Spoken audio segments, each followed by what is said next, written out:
The story begins with a mysterious chariot with 4 wild horses racing very fast along the road, leaving behind clouds of thick white dust. The horses were unusual, with one horn on their foreheads and their eyes glowing with a blue transparent light, like a haze. In the chariot, which had iron bars, sat a girl and several other people. She thought this was the best outcome. Chungzi was left alone, and from that moment on he had to live. He must live for the future and nothing else. Suddenly, a boy appeared in front of the chariot, asking for his sister to be released. The girl's spirits immediately perked up when she heard her brother's voice and thought that Chungzi was at his best. She was very worried about the boy and her gaze was filled with anxiety and worry. Suddenly, the girl approached the bars of the cage and asked them to stop them immediately. The girl explained that they had promised not to harm her brother and must keep their word. The fair-haired guy with a mask on his face gave her a contemptuous look and said that he remembered, and there was no need to remind him of it. Chengzi ran as fast as he could to the chariot and said that even if he had to die, he still would not give them his sister. He approached his opponent very quickly, like the wind, but a strong punch hit him right in the stomach. The boy winced in pain and began to fly back, not expecting such abruptness from his opponent. The guy with the mask on his face called him a loser and said that he was not capable of protecting anyone. Chungzi sat opposite him on his knees, his head bowed down, not knowing what to say. The girl blushed and with tears in her eyes asked her brother not to do this. The enemy asked him to take the awakening stone. He explained that his sister had bought it for him with her last money. Well, even if such a non-entity as he could awaken, he would still remain a nobody. Chungzi listened attentively to this guy, and beads of sweat ran down his hot cheeks. He frantically began to reach forward with his hand and call out for his sister. The boy tearfully begged them not to take her. His gaze was confused, pain and despair evident in it. Chungzi grabbed his face with his hands. The memory came back to him again. He'd been having the same dream for 3 years now. 3 years had passed since she was taken away. The boy couldn't forget that feeling of absolute despair. Clutching his face, he thought he had to become stronger. Only then would he have even the slightest chance of finding her. Chungzi continued to sit on the floor when some young men appeared at the threshold, armed with weapons. At the head of the group was the deputy manager of the settlement, Zhao Jijie. The guy told Zhao Cheng that the rent for the temporary residence hadn't changed this month and that he'd recently received some money. After all, he was working on the farm, and it would be foolish not to enjoy the fruits of his labor. Chungzi exclaimed that he had already paid for this month and that he had nothing more. Then Zhao Jie replied that if he refused to cooperate, he would force him. The young man ordered his men to search the barn thoroughly and not miss a single corner. The men immediately obeyed their deputy. And so, after some time, Zhao Jiji told the boy that he still had 5 bills left, but he'd pretended to have given them all away. If he'd shown them right away, he wouldn't have had to be beaten for lying. Chengzi thought that he was no longer in pain and that he had long since gotten used to their blows. Let him not think that he doesn't understand what he's trying to achieve. He's always clinging to him and won't leave him alone. Chengzi clenched his fist as tightly as he could and punched himself straight in the chest with all his might. A blue stone jumped out of his mouth and flew to the side, rolling. For 3 years since his sister was taken from him, he tried to find out everything connected with this stone. Chengzi held the blue stone in his hand, looking at it and thinking that he still hadn't found a single clue. The only trail leads to one person, and the boy decided that if he finds him, he will find his sister too.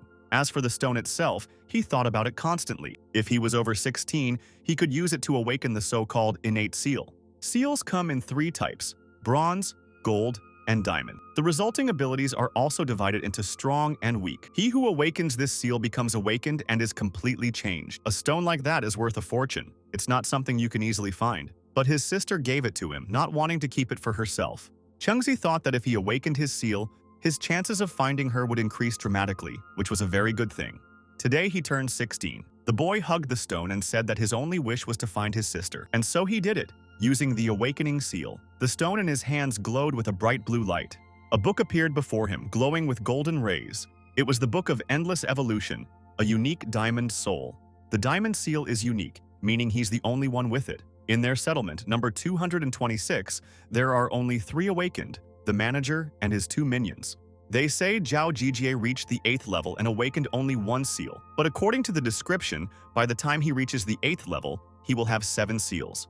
But he doesn't know how to level up, so he'll ask Liu Zie. He awakened 6 months ago and might be able to tell him. The food that feeds the entire settlement comes from the settlement. It is said that thousands of years ago, a great chaos erupted across the world, completely transforming flora and fauna. As a result, food became catastrophically scarce, and famine lasted for years, killing countless people.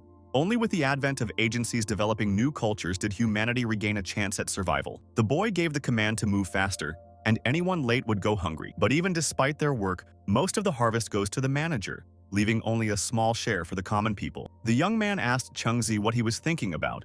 It was his best friend, Liu Xie, who had an ordinary family and, by the standards of their settlement, lived well. Lately, he'd become fascinated with some ancient foreign book called "The Dominant Young Lord Has Fallen in Love with Me." Liu Xie asked his comrade if he had yet awakened his seal. Chengzi replied that he had hidden it so well, but his comrade had still seen through him.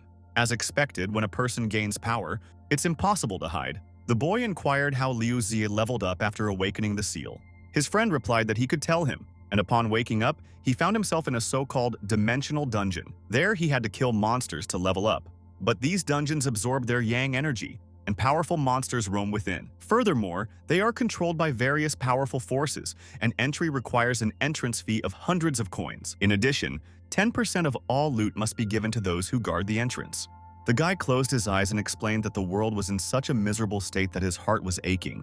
The dungeon is draining their yang energy, and inside it is full of monsters, and it seems to be even more dangerous there than outside.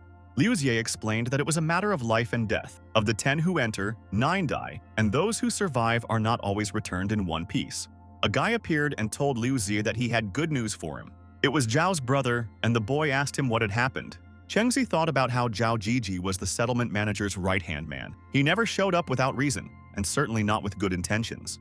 Zhao asked if he had awakened. If so, he had a chance to enter the dimensional dungeon assigned to the settlement. The guy laughed and said admission was free, but anything he got there belonged to the settlement. Liu Xie was very surprised by this news and his gaze changed, filling with excitement and sadness. In fact, he won't get anything. They will divide everything between themselves.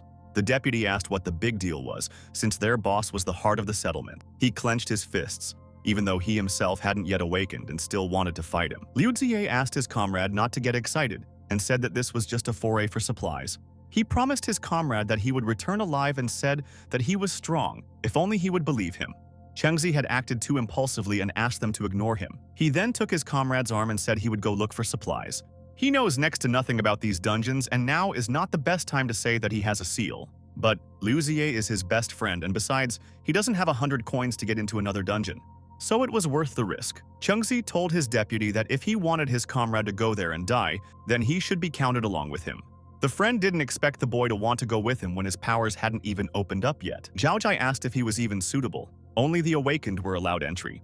Chengzi clenched his fist and looked at the deputy with all seriousness, then said that he had also awakened. It was already getting dark outside and the sky was gloomy. Before us lies the dimensional dungeon of settlement number 276. There were guys there with weapons in their hands, and Zhao Ji approached them, who said that they had new mullahs. He approached the boys and said with a sly smile that they were tame and trained. The fat man replied to the boy, calling him brother, that they were too skinny. He didn't think they could carry supplies and needed to be tested first. The protagonist told his comrade that if he returned alive, he would hit him 100 times. Liu Xie smiled, put his hand on his head, and told Chengzi that it was a good offer and he would start with 100.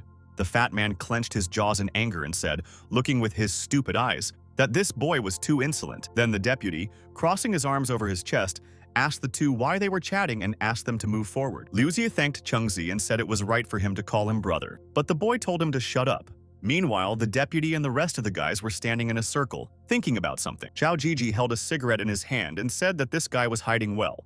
This is the very same awakening stone the agency left behind when they took his sister. He searched his house 3 years ago, but never found it. The man replied that Chengzi had awakened, that they had been too cruel to him, and that he might now want revenge. Every time he earned money, they took 70–80%, and he must be angry. Zhao Jijie smiled wryly and said that to exact revenge, he first needed to return alive. In this world, simply awakening wasn't enough to become invincible. Let him not forget that he too has awakened and his seal is golden, unlike the others. Meanwhile, the main character and his comrade were already opposite a dense, gloomy forest.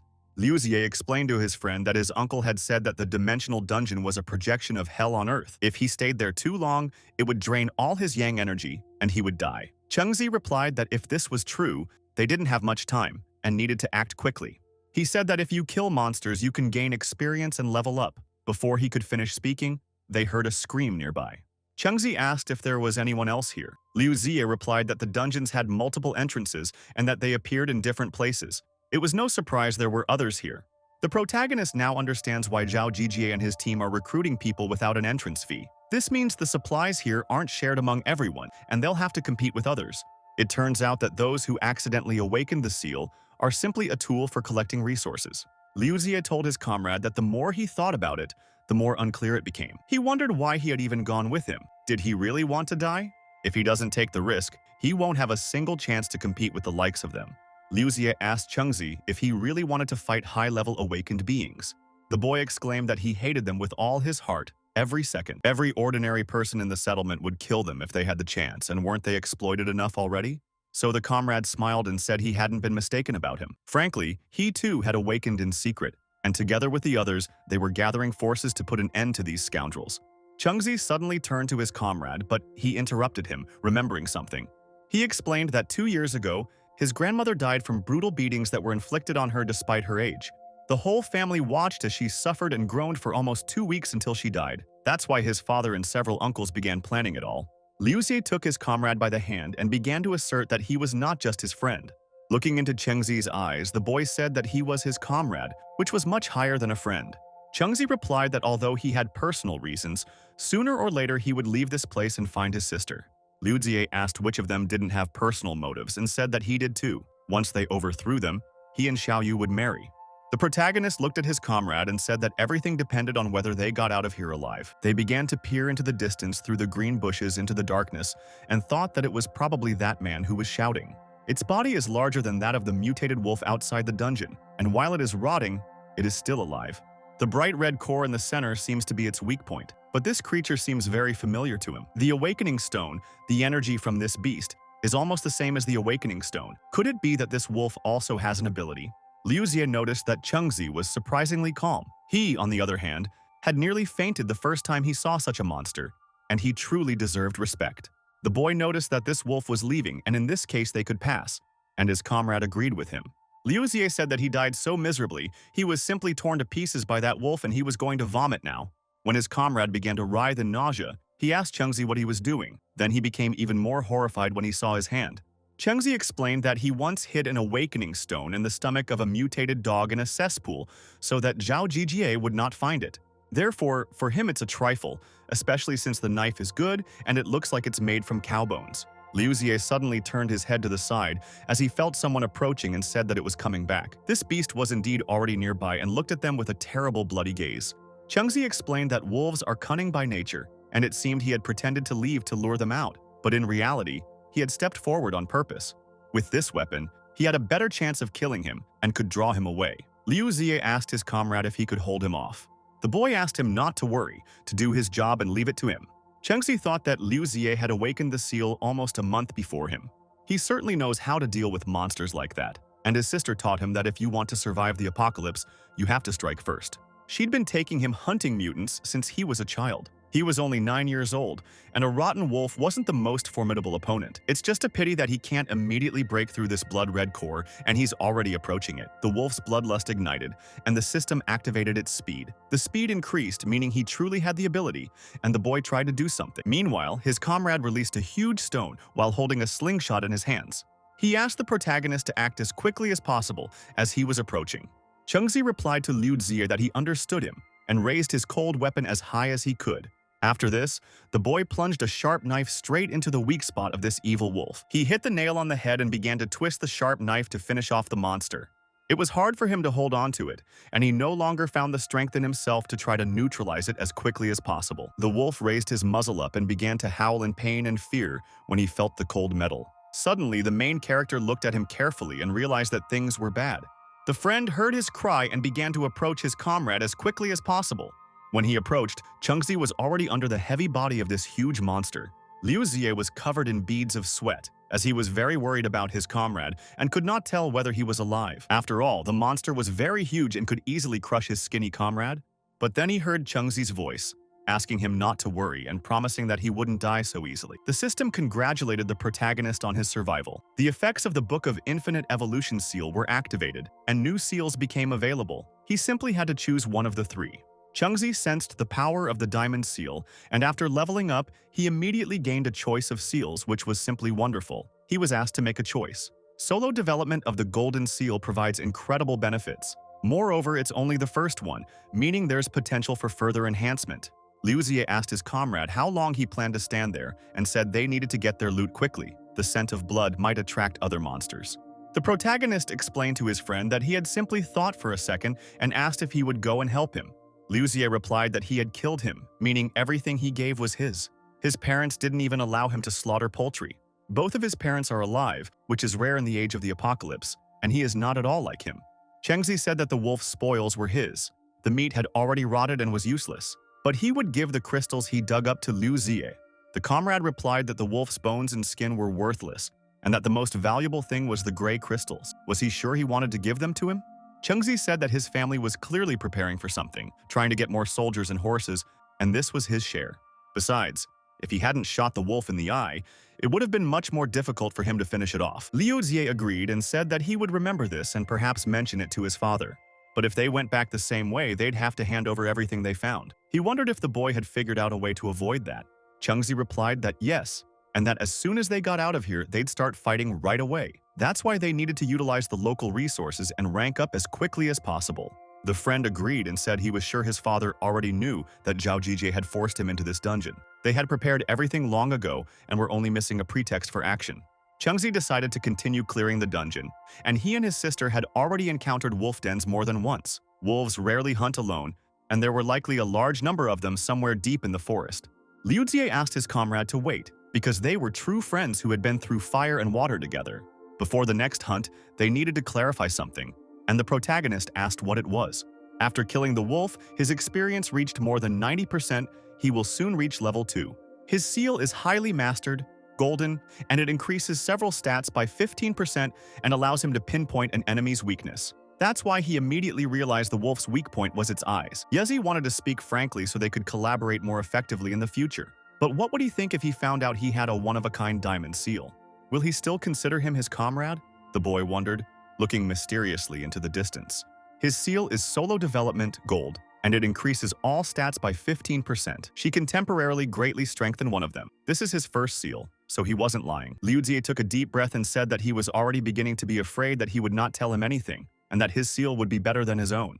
He almost choked with excitement, and that was very good. It meant they were on the same level. They truly were brothers by fate. The boy raised his hand and exclaimed that they were brothers by fate, asking the good brother to go and hunt wolves.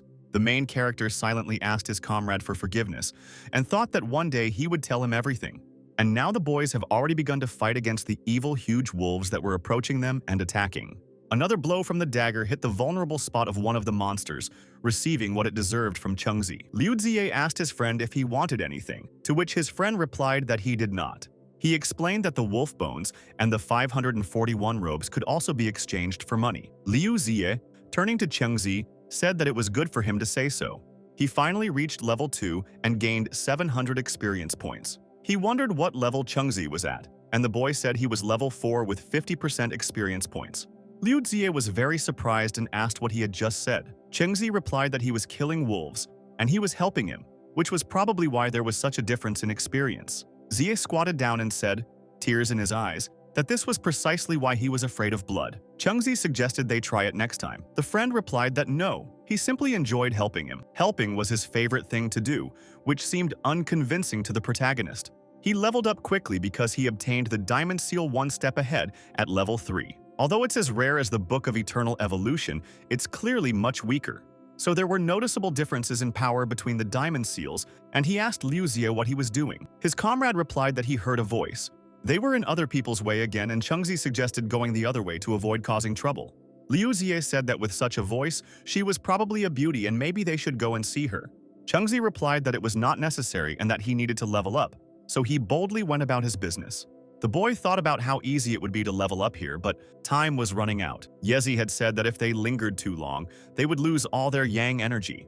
They heard the voice again, and a man was talking to the lady, asking her not to be stubborn. When Liu Xie heard the phrase about clothes, he immediately grabbed his face with his hand and asked his friend if he had misheard.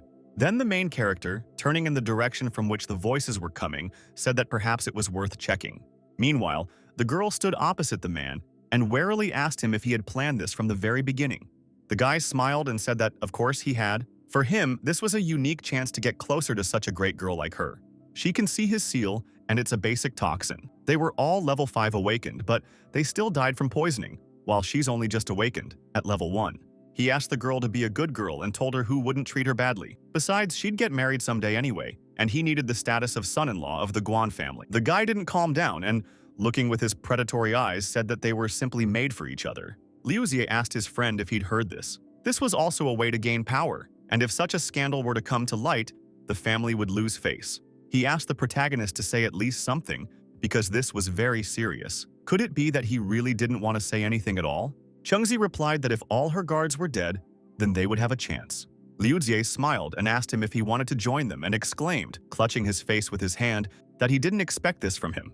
Chengzi said no, and he'd wait until they'd both exhausted each other, then search the bodies. It might not be so easy with that woman, but her level was too low and she wouldn't survive. Meanwhile, the guy was already approaching Mrs. Guanzhou and, holding out his hand, said that since she did not want to cooperate, he would do everything himself. He laughed and asked her to understand him correctly, and she looked at him with a contemptuous gaze. When he approached, the girl hit him in the face with all her strength with her palm, using her new abilities. The guy didn't expect such a turn of events and immediately covered himself with his hands. The girl thought she'd use the paralyzing powder and it wouldn't hold him back for long. She needed to find the entrance she'd entered through as quickly as possible, and if she got out, she'd be safe. She heard the voice of the same guy who said, approaching her, that such poisons did not work on him. He was already close by and exclaimed that since she wanted to fight him, then the lady should not blame him for his harshness. He was already in front of the girl and she closed one eye because she thought that she had little chance of survival. He rushed towards her with lightning speed and hit her with all his might, pushing her straight to the ground. The powder she used had left his face numb, but luckily he didn't need it right now. Liu Xie exclaimed that she had been caught. Chengzi remarked that it was a level difference, and with each new level, abilities increased by approximately 30%. The comrade was very surprised and asked how he knew this. Chengzi explained that he had calculated it using the rotten wolves they had killed as an example. He noticed that dealing with subsequent wolves had become easier. Liu Xie reflected that he hadn't previously noticed his comrade's talent for combat. The boy approached the girl he'd pushed aside again and asked her not to worry. He explained that the dagger was laced with his poison, and the more she moved, the faster it would take effect. The girl responded that even if he took her body, he would die as soon as he left here. Her family would never allow someone like him to defile her. The boy exclaimed that it looked like she really believed her fairy tales. He never intended to become the Guan family's son-in-law. He just wants to disgrace them and wants their precious princess to become damaged goods. After what he said, he came closer to her and asked her to say goodbye to her virginity. The girl had a sharp knife in her hands, which she took in her hand and tried to stab her opponent. She swung, and with a very sharp movement thrust the knife straight into his throat. The guy didn't expect such a turn of events and exclaimed that since she had gone so far, he would simply kill her right now. The girl thought that the dagger was poisoned, and if she died, at least she would not disgrace her family. The guy snatched the dagger from his neck and swung it over the girl's head. But what was even more unexpected was that a guy appeared in front of them and kicked him in the chest with all his might. The protagonist protected the girl and with his great strength sent the enemy far away. Liu Xie smiled, spread his arms out to the sides, and told his comrade that he knew he wouldn't be able to hold back. He took off so quickly and used the skill to strengthen his legs. Chengzi said there was a reason for that. While the guys were talking, the girl who was following them fell to the ground, losing consciousness. When Liu Xie saw the girl fall, he thought she was already dead. Chengzi replied that there was a pulse, and that she most likely lost consciousness due to the sudden release of voltage and the poison on the dagger. Liu Xie said he was very sorry she was poisoned. Even if she was still alive, she would soon die. The protagonist said she couldn't die. She would still be useful for their plan to overthrow the government. The friend didn't expect this and said that she was poisoned, and they wouldn't be able to fix it. Then the main character replied that if they couldn't, that guy could. The man lay tied up and unconscious. Liu Xie approached him and looked at him carefully. He asked his comrade if he was afraid that the forces behind him would come after them if they did this to him. Chengzi replied that the woman already knew who he was, so for these forces he was simply a pawn. Those who come to take revenge will most likely be hostile to that noble lady too. Liu Xie, when he listened to his friend, exclaimed that he was right and he thought so too. Meanwhile, the boy who was tied up began to come to. When he opened his eyes, he realized he had a terrible headache. It was as if someone had hit him on the head, and he wondered who it was. The people he so desperately wanted to see had already approached him. He immediately asked who they were and how they dared to attack him. The guy was very angry and asked if they knew who he was. He asked them to let him go immediately, otherwise they would all regret it. Liu Xie asked the protagonist what they would do with him. Chengzi held a sharp knife in his hand and said he could treat him like the mutated boar they had caught in the wild last time. The guy was lucky because the boar also went berserk and squealed, and then met a very sad end. The enemy glared at them and warned them that he was not the one to be treated like that. And then a terrible scream rang out, after which the guy said his blood was the antidote and they promised to stop beating him. He only needed a little, and if he took too much, he would die. Chengzi said that whether he would survive or not depended on whether his chatter would prove to be true. When the boy started dragging his opponent, he screamed that it hurt and asked him to be careful with him. His hands were tied with rope and he screamed again in pain when Chengzi grabbed his wrist. They approached the girl who was lying unconscious, and the boy stretched his hands over her neck.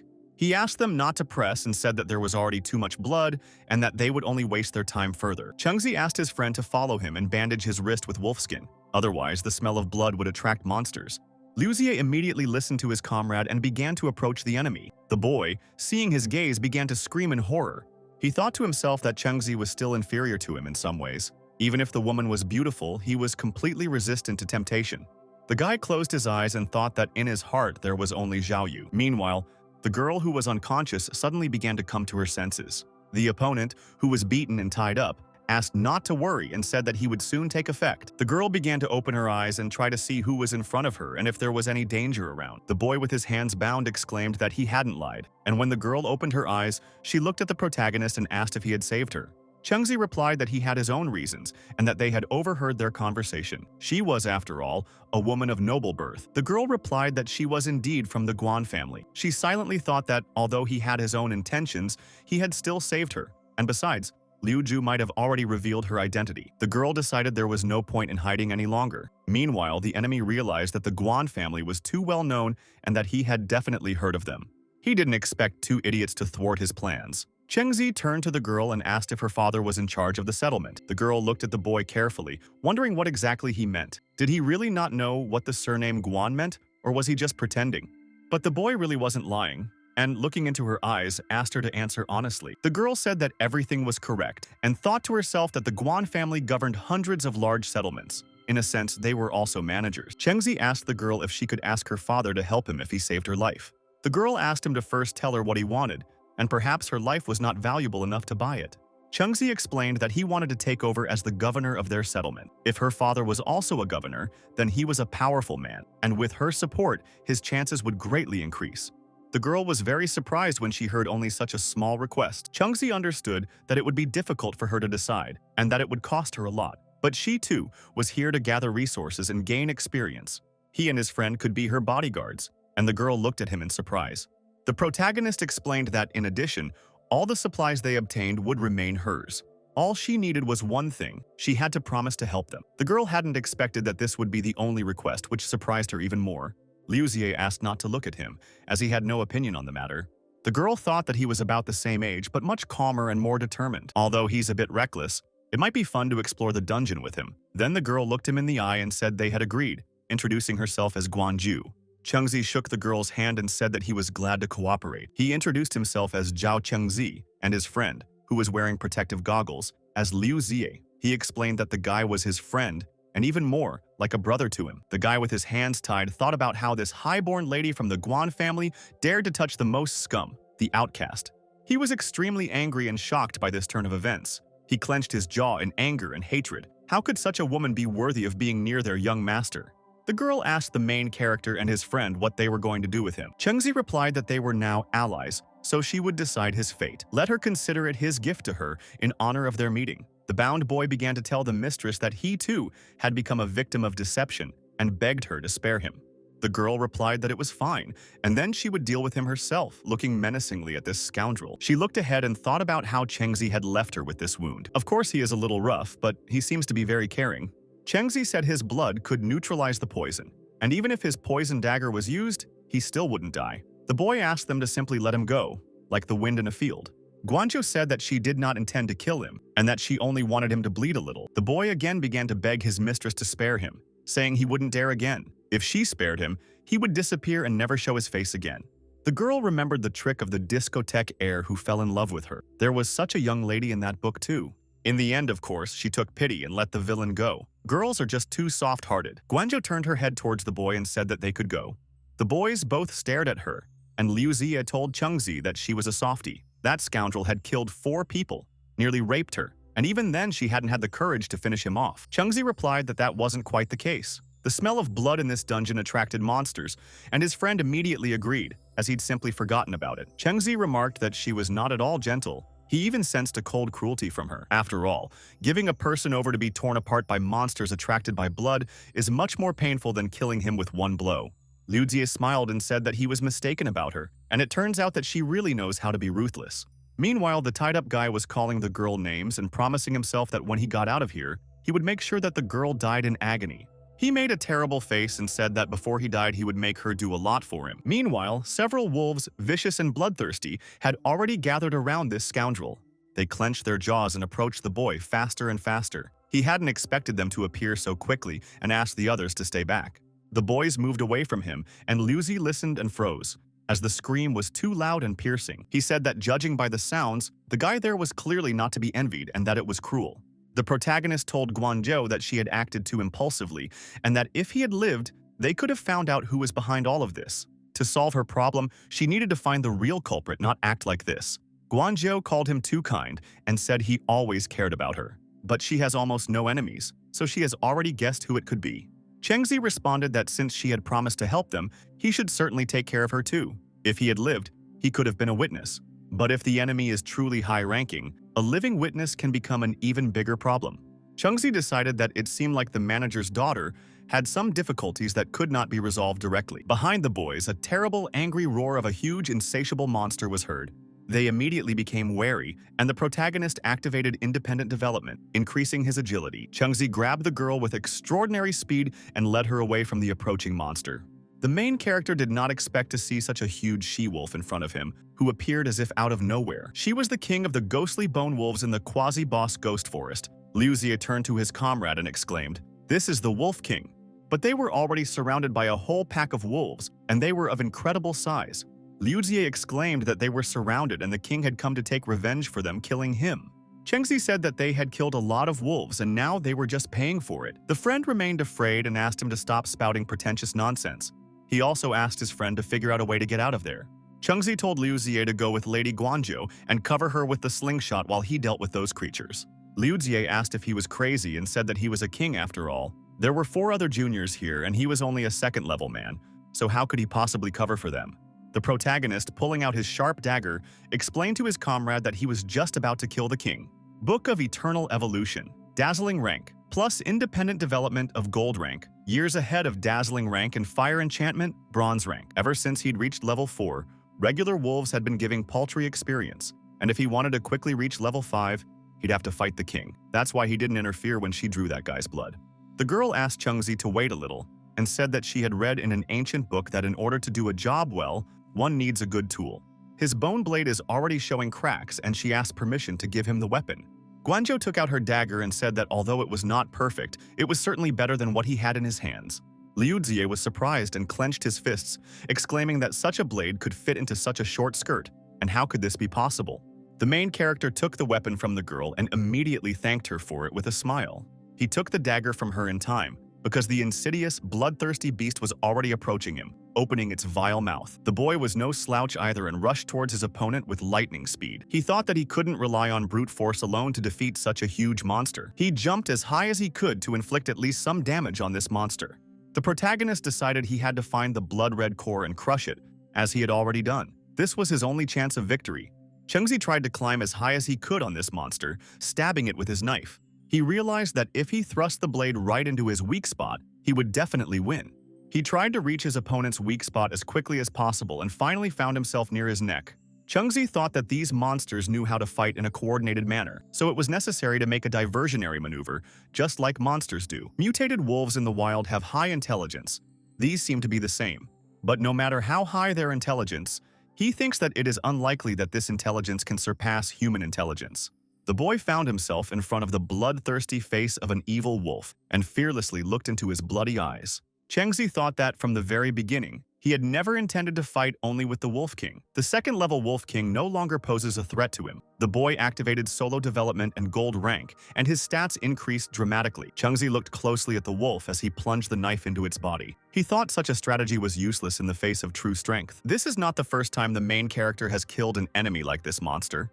But this wolf was much more powerful and stronger. and all the others and the boy began to call his comrade. Liu Zie immediately understood what his friend wanted from him and replied that he was ready, fully concentrating. A gold rank major skill has been activated. This allows the target's vulnerability to be detected, and the target's level must not be more than 5 times higher than the user's. Chengzi leaped and flipped over the wolf, approaching their king's weak spot. The wolf growled and let out a loud roar, and the boy thought that he and Liu Zie could also fight in unison. Guanzhou told Liu that she thought he was just a follower. The guy turned to her, smiled, and said that she was clearly wrong about that. Bronze rank wolf bloodlust has been increased by 15%. The protagonist decided to end this as quickly as possible and, swinging a sharp dagger, approached the enemy.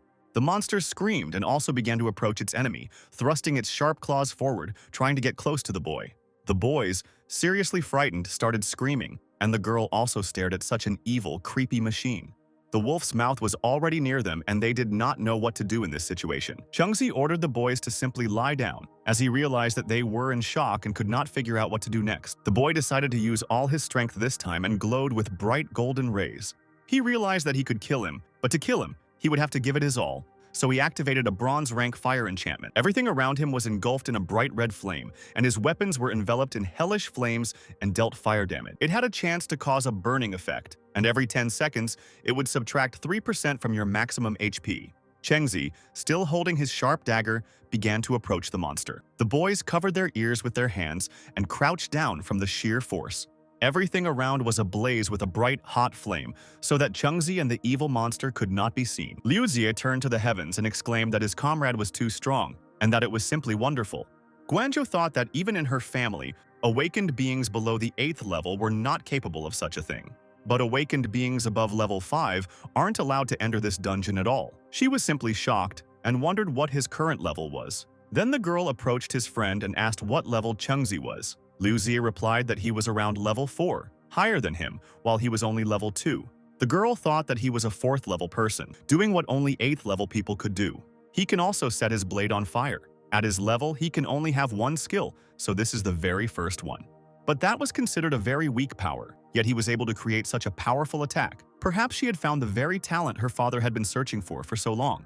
Meanwhile, Chengzi decided everything was ready. He activated the one-step forward effect, and the Book of Eternal Evolution once again glowed with a bright golden flame before him. There's an additional explanation for the seal, and it's the wolf's bloodlust. If he's already seen it activate, selecting it will give him more information. So he thinks about what to choose, the familiar and useful wolfish bloodlust that he already knows everything about, or take a risk and try something new. Although wolf's bloodlust has some good effects, it's obvious that bronze seal has much higher growth potential. The system prompted the protagonist to confirm their choice, and he was willing to take the risk and chose a headshot, which would be a new bronze seal, another combat seal, similar to a fire enchantment. While the effect itself is mediocre, when combined with other seals, it can be decisive, delivering a killing blow at the most opportune moment. However, right now, the most important thing is to skin the Wolf King and collect the trophies. The girl asked Chengzi what use he could get these things. The boy explained that they could exchange them for coupons and supplies, and also craft them into clothing and weapons. But according to the agreement, all of this now belongs to them. Guanzhou thought about how even the lowest servants in her family didn't deign to look at the corpses and bones of low-level dungeon beasts. What a wretched settlement these two came from. Her father always taught her never to look down on anyone. Every life in this world has infinite potential. It seemed her father's words were absolutely correct. Even in some remote village unknown to her, geniuses like Chengzi could be born. The protagonist said they were running out of time. The yin energy of this place was causing his hands to go numb. Liu Zie told his friend that he really was resilient. He was numb, very cold, and painful, and it felt like his blood had frozen, but he calmly said he was a little numb. Chengzi replied that they needed to act quickly and go find more monsters to gain experience. The higher his level, the greater his chance of overthrowing them. He remembered his enemy who had mocked him with a smirk. Guanzhou told Chengzi that if he wanted to gain more experience, instead of wandering aimlessly looking for monsters, it would be better to go to one place. Then the guys unanimously asked the girl if there was a better place. Guanzhou replied that each dimensional dungeon has one true boss. Killing a boss rewards significantly more experience than killing regular monsters. And in the boss area, you can find treasures, perhaps high-level crystals, perhaps divine armor or weapons. Although killing the boss is difficult, the rewards are the most valuable. Liu Zie asked the girl to wait a minute and asked if they had killed the boss yet. This Wolf King, judging by his size, was clearly the boss. Chengzi told his comrade that she mentioned the boss's zone. So, the real boss guards the treasures and doesn't go out looking for trouble like the Wolf King did. Liu Jie exclaimed that he remembered and didn't need to explain in such detail. He understood everything perfectly well. Guanju remarked that Chengzi's friend was quite an interesting character. The protagonist asked how they would find the boss and said that they had very little time. Guanju replied that finding a boss in a dungeon was indeed difficult, but for low-level white-rank dungeons, she had something suitable, and she would find it now. Liu Jie asked his comrade if he'd heard. That girl was showing off in front of them, talking about a low-level white-rank dungeon. She almost died here and talks about it as if it were something ordinary. Besides, he doesn't understand what her skirt is made of, and she seems to be able to pull anything out of it. There must really be some levels in the dungeons. They haven't seen the big world yet, and she's the administrator's daughter, so it's no surprise she knows more than they do. Her unusual way of extracting objects may be related to her ability. Liu Jie noticed that Chengzi always defended her and asked if he had accidentally fallen in love with her. While they were talking, the girl had already approached and announced what she'd found, holding up an object. It was expensive, and Guanzhou decided she shouldn't flaunt its value in front of them. Chengzi realized it was a perception indicator. It could determine the direction the boss was facing. The boss's base perception indicator was green. Chengzi urged the boys to hurry. Liu Jie exclaimed that he had not yet answered his question and asked him not to pretend to be deaf. They moved faster and faster, noticing in front of them a huge creature lying on a high rock. When Liu Jie saw him, he exclaimed that this guy was probably the dungeon boss. In front of them lay a huge, unusually sized boar with long tusks. Didn't he seem too ferocious? The demon boar was a level 10 red-spiked beast, and he was the only boss of this dungeon, a super powerful treasure guardian. Chengzi said he was level 10, meaning he had 2 awakened seals. The physical attributes of such a monster are also likely extraordinary, and killing him with them would be extremely difficult. Guanzhou believed the boys were right and said that when she entered this dungeon, her teacher warned her that even with 5 bodyguards, she shouldn't provoke the boss. Every boss is an entity beyond the pale. To defeat them, you must be awakened to a level of monster that exceeds normal limits even within the dungeon's limitations. Liu Jie asked why she had brought them here then. Wasn't it just a waste of time? Guanzhou said that she thought he was an awakened monster of a level that surpassed the norm. The main character suddenly asked the guys to be silent and noticed that someone was approaching. There were some guys walking along the road with guns in their hands, and one of them, who was holding a machine gun, exclaimed with a smile that he was really lucky. He had already entered this dungeon almost 10 times, and now he had finally found him, this stupid pig. Liu Jie turned to his comrade and decided that these people were clearly fools. Chengzi replied that it wasn't necessary, and that perhaps there were powerful fighters among them. He asked his friend to look at the weapon the leader was holding, which was called a pistol. He once saw someone use one of these to hunt mutated wild dogs outside the settlement. It's monstrously powerful, and if it's not awakened, you don't stand a chance. Guanzhou explained that these ancient weapons are now only used as replicas. They say that in ancient times, people had even more fearsome weapons. The teacher said that one such person could destroy a settlement of hundreds of thousands of people. Liu Jie wondered if humans were so powerful and why their world had become so pitiful and gloomy. Although their weapons are powerful, perhaps the awakened seals are even superior to them. He heard that some awakened seals were capable of changing the entire world with their mere presence. There was a powerful explosion, and everything around was lit up with a bright red flame. The boy said that they had started a fight. The bronze seal bullet formation effect was activated. A man with a machine gun in his hands asked the monster to test the power of his bullets. Since they've already drawn the boss's attention, they might not have to kill him themselves to get the treasure. The monster was very huge, and there were quite a few guys there too. But even with their weapons, they hadn't yet wounded it. Guanzhou asked Chengzi if he was trying to be a fisherman who profits from the fight between a snipe and a clam. The boy looked at the girl carefully and asked what she meant. Liu Jie said it meant taking advantage of the chaos to seize the treasure. Chengzi has never studied, so it's no wonder he doesn't know. Fortunately, he has such an educated brother, and he's even a little envious of him and his brother. Chengzi replied that that was exactly his thought. Since someone had interfered, they'd better take advantage of the situation and take the treasure. Otherwise, the 3 of them would have a hard time defeating this boss in a direct fight. Guanzhou asked him to wait and said his arm was severely damaged by dungeon erosion. If it wasn't addressed immediately, it would affect his movement, which was extremely dangerous right now. He could die if he wasn't careful. The girl handed him a pill from her house and told him it protected low-level dungeons from erosion. The 2 of them should take one each, too. Liu Jie reached for the pill and said he was dying of pain and should have gotten them earlier. Chengzi asked how much it cost, thinking about how his friend had said it cost hundreds just to enter this dimensional dungeon. How much, then, were the weapons and pills she'd just retrieved worth? They had an agreement with her, but it was obvious that she offered them much more than they could give her. Guanzhou remarked that such things were very cheap. Perhaps they simply weren't available in their village and could be bought for a single banknote. Chengzi thanked the girl and said he would thank her and repay her for everything. Liu Zi said he wasn't the least bit frightened and thought each one was worth 100. Guanzhou noticed that this guy was sensible. Even though he was poor, he still had principles and didn't want to be indebted to anyone. If she had told him that one pill cost 2,000, he would definitely have refused. Meanwhile, the boys continued to fight the evil, cruel, bloodthirsty monster. One of them exclaimed that there were spikes on his back. He begged the monster to stop and leave his brother alone.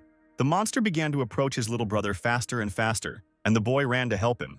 The seal was activated, and the monster began to use the tempered wool with the bronze seal. It strengthens the outer shell, and the higher the level, the stronger the effect, so bullets did not take this evil monster. The guy with the machine gun shouted that one of the beast's seals enhanced defense, which they didn't expect. The monster began to approach them faster and faster, and the guy with the machine gun exclaimed that he was not afraid of it. After he dealt with him, he'd have the little ones for a snack. He thought to himself that there was nothing to be afraid of. He and his brothers had been through so much hardship.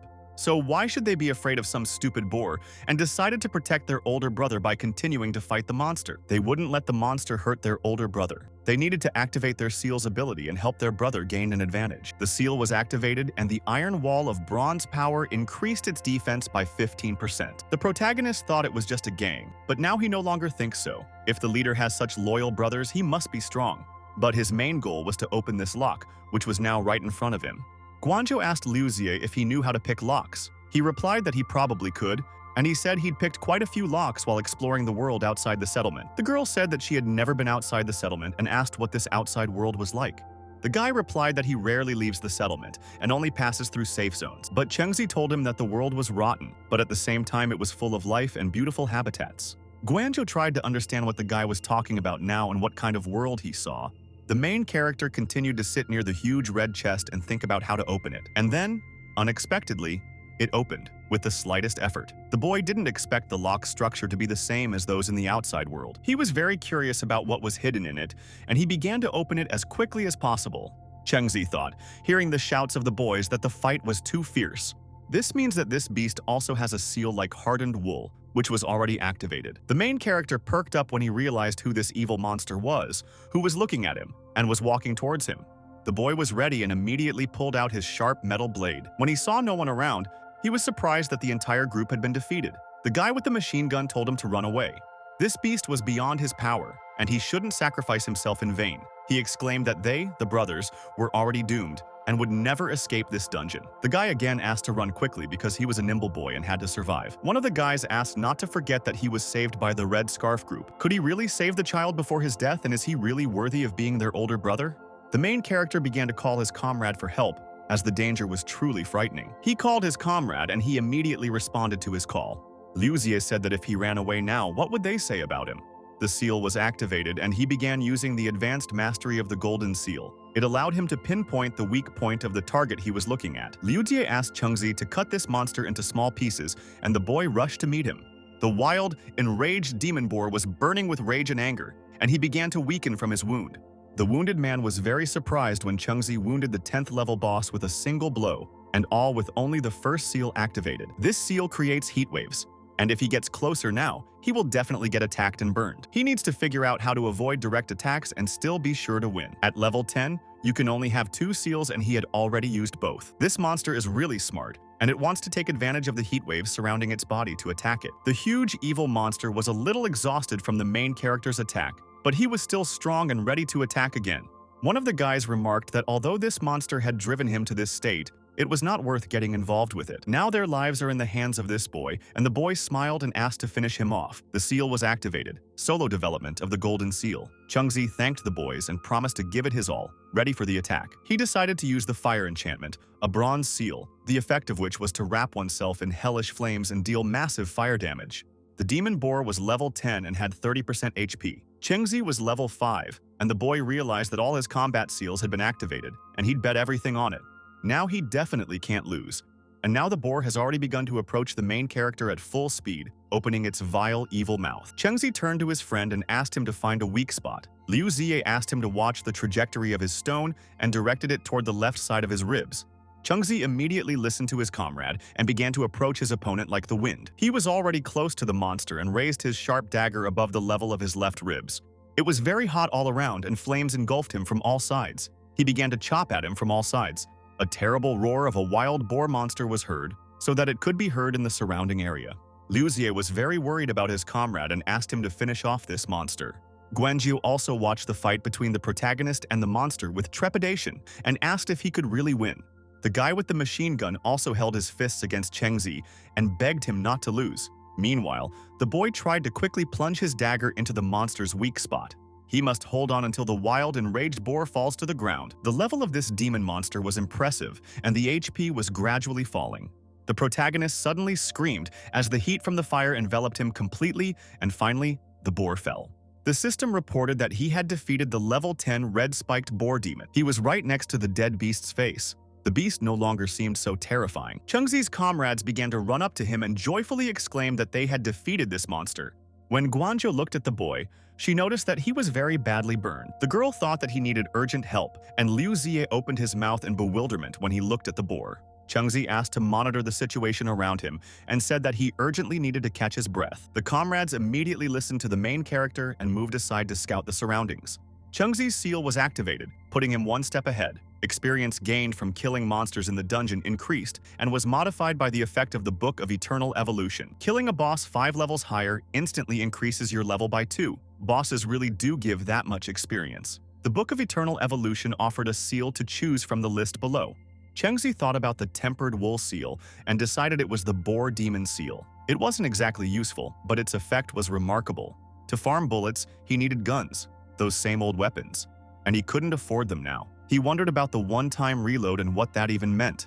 But it was a golden seal, so he chose it, and Chengzi tapped the screen to receive the golden seal. This is a support seal, and now he'll be able to use them more often with a short cooldown. Used wisely, he can quickly gain immense combat power. They are all good, but you can only choose one, and he chooses solo development too. All stats increased by 45%. Chengzi smiled and remarked that the golden seals were truly impressive, and the second effect was even more powerful this time. He is now at level 7 and is only one level away from Zhao Jiji's level 8. The boy clenched his fist, deciding that just a little more and he'd teach his enemy a lesson. Liu Xie paused, listening intently, curious about what was going on. Chengzi replied that he didn't know and that it was probably an earthquake. Guanzhou replied that it wasn't and that the dungeon boss had been killed, so the dungeon would soon collapse and disappear. A young man with a machine gun appeared before them and told Chengzi that he had done a very good job and that from now on he was his friend. He was Qian Mengmeng, his debtor. The guy gave the command to his guys to move out and they immediately obeyed him. He turned out to be quite straightforward and courageous. Liu Xie asked the protagonist if he could walk, and the boy immediately rose to his feet. Looking at his comrades, he said that they needed to leave quickly. Suddenly, he remembered the treasure chest, and the girl said she had it. Her seal could store many things. Chengzi exclaimed that this was very good, and they had agreed that everything found here was hers. He took out a blade that glowed with a cold blade and said that this blade was also hers. Now, he belonged to her, and the girl replied that she had promised to help him overthrow the governor of his settlement. She would definitely find him. Settlement number 226 Saigon District. Liu Xie had already told her everything, and the boy thanked his friend. Liu Xie remarked that, unfortunately, there was a chance he wouldn't make it in time. Once they got out of here, a mortal battle with those guys awaited them. Guanzhou exclaimed that she would definitely make it in time and began running forward towards her goal very quickly. The boys also ran, as there was no time to waste. Liu Xie looked at his comrade with fear, but he told his friend not to worry and said he was ready. Meanwhile, the guys with guns stood next to each other, and one of them told Brother Zhao that they had made it out. The guy replied that he didn't expect the two of them to actually get out alive, but that no longer mattered, and Liu Xie's parents, along with the awakened from other settlements, had plotted a rebellion. Therefore, the manager had already given his orders. The guy grimaced with a malicious, evil grin and said that there was an order to kill him without any hesitation. Chengzi thought everything had happened as he had predicted. Uncle Liu, having learned that he had been sent to the dungeon realm, decided to speed up the plan. Liu Xie replied to his comrade that they should then quickly deal with these guys and unite with his father and the others. Their enemy immediately grimaced, calling them worthless and asking if they really wanted to kill them. He urged his men not to hold back and said that the two must feel their strength. Even after awakening the terms, they are still nothing, and one of the thugs asked Brother Zhao to leave the first blood for them. Chengzi called them chickens who had never killed and said it was time to pay for their mockery. The thugs noticed that these scum dared to rebel against their boss. Their leader asked his comrades to cut off their heads and bring them back for a reward. When the boys began to draw their daggers, the protagonist remarked that they were doing it too slowly and was already right next to them, cutting them down with his weapon. He asked Zhao Jijie if he thought he was still the same person he could once boss around. The boys noticed that the boy had a very fast blade and couldn't understand how he did it. He moved the blade so quickly that Zhao Jie didn't even have time to see it. The boys told him the entrance to the dungeon was disappearing. The leader replied that this was impossible and the dungeon only disappeared if the boss was killed. He smiled wickedly again and said that someone had killed the boss and they'd gotten some experience. It looked like they were now at least level 2 or 3 awakened. An ordinary person won't kill them, but in front of him they are still too green and inexperienced. When Liu Jie heard what this scoundrel said, he said that he was wrong. The guy smiled slyly, clenched his fist and said that the one who killed the boss was him, his grandfather, Liu Jie. The comrade asked Chengzi to give him at least 1 minute to show off. Zhao Jijie was simply shocked and asked Liu Jie what term he had awakened. If this is true and Liu Jie killed the boss, his level must be higher than Chengzi's. He needs to attack first and eliminate the weaker one. That's the only way to win. Liu Jie exclaimed that he was not afraid to speak out and that he had truly awakened the golden term. Now his end was near. Zhao Jijie ordered his comrades to detain Liu Jie, and he himself decided to kill his enemy Chengzi as quickly as possible. The boys immediately obeyed and began to approach Liu Jie, pulling out their sharp swords. If Liu Jie killed the boss, then he's stronger than Chengzi, and their leader forced them to fight him. So why is he setting them up? The boy exclaimed to Chengzi that he would leave them to him and began running up to the opponents. Meanwhile, Zhao Jai had already appeared next to the main character and tried to stab him with a knife, but he noticed this guy had a tremendous amount of power in his punches. The Misty Forest is a white-tier dungeon, meaning its maximum level is 4. But he sensed it wasn't 4th level power and activated a new term, a golden one. It seemed he'd awakened a power term and it was being used against him, and his power was useless until he could touch it. He decided to see if he could keep up with its speed. Level 8 speed plus a 30% increase to all stats. Zhao Jijie exclaimed as he approached, saying that it was impossible for someone like him to keep up with him. But he couldn't understand what was happening and why he was still keeping up with him. Even if he gets the full boss experience, his maximum level is 4, so how can he keep up with him? Chengzi told his opponent that after his sister left, he kept coming to him. He carried out searches, beat him, took away his things, and several times almost brought him to death by starvation. He mocked him and asked his relatives where the boy was while beating them. He knew from the very beginning that he was hunting for the awakening stone, and his gaze fell angrily on Zhao Jijie. He wanted to take it away, but did he know how vile he had been? Zhao Jijie approached with a dagger and asked him to stop talking. This awakening stone is what the sister exchanged her life for, and the boy began to activate the terms. He decided to use the term shot to the head, and said that this blow was 3 years of accumulated hatred. It's anger at him for wanting to take away the last thing left of his sister. He wants Zhao Jijie to die right now.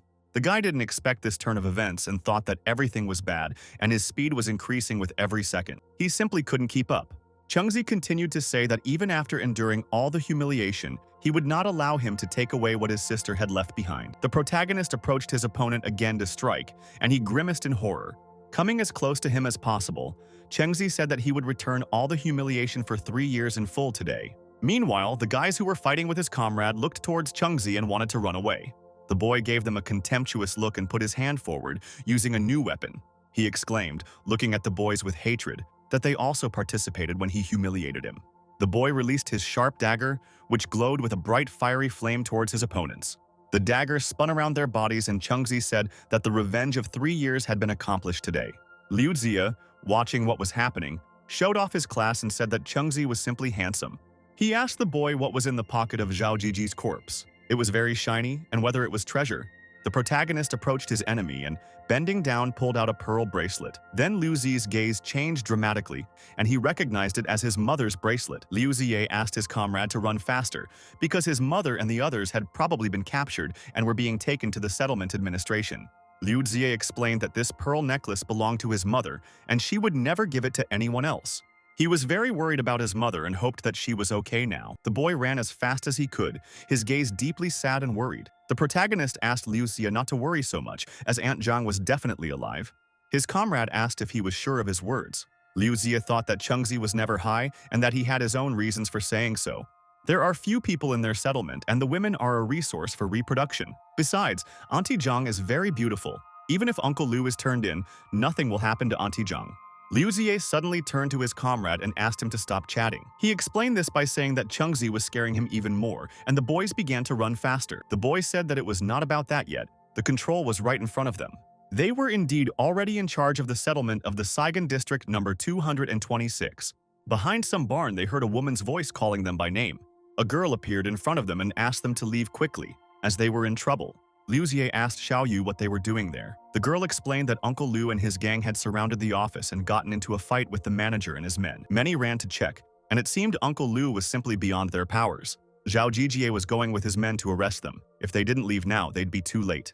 Liu Jie was very surprised when he heard them talking about his father and mother. The boys explained that his parents were heroes, but they were worthless and didn't dare go with them. Manager Fan Dahu and his thugs, Zhang Kun and Zhao Jijie, were all awakened and couldn't even defeat ordinary people.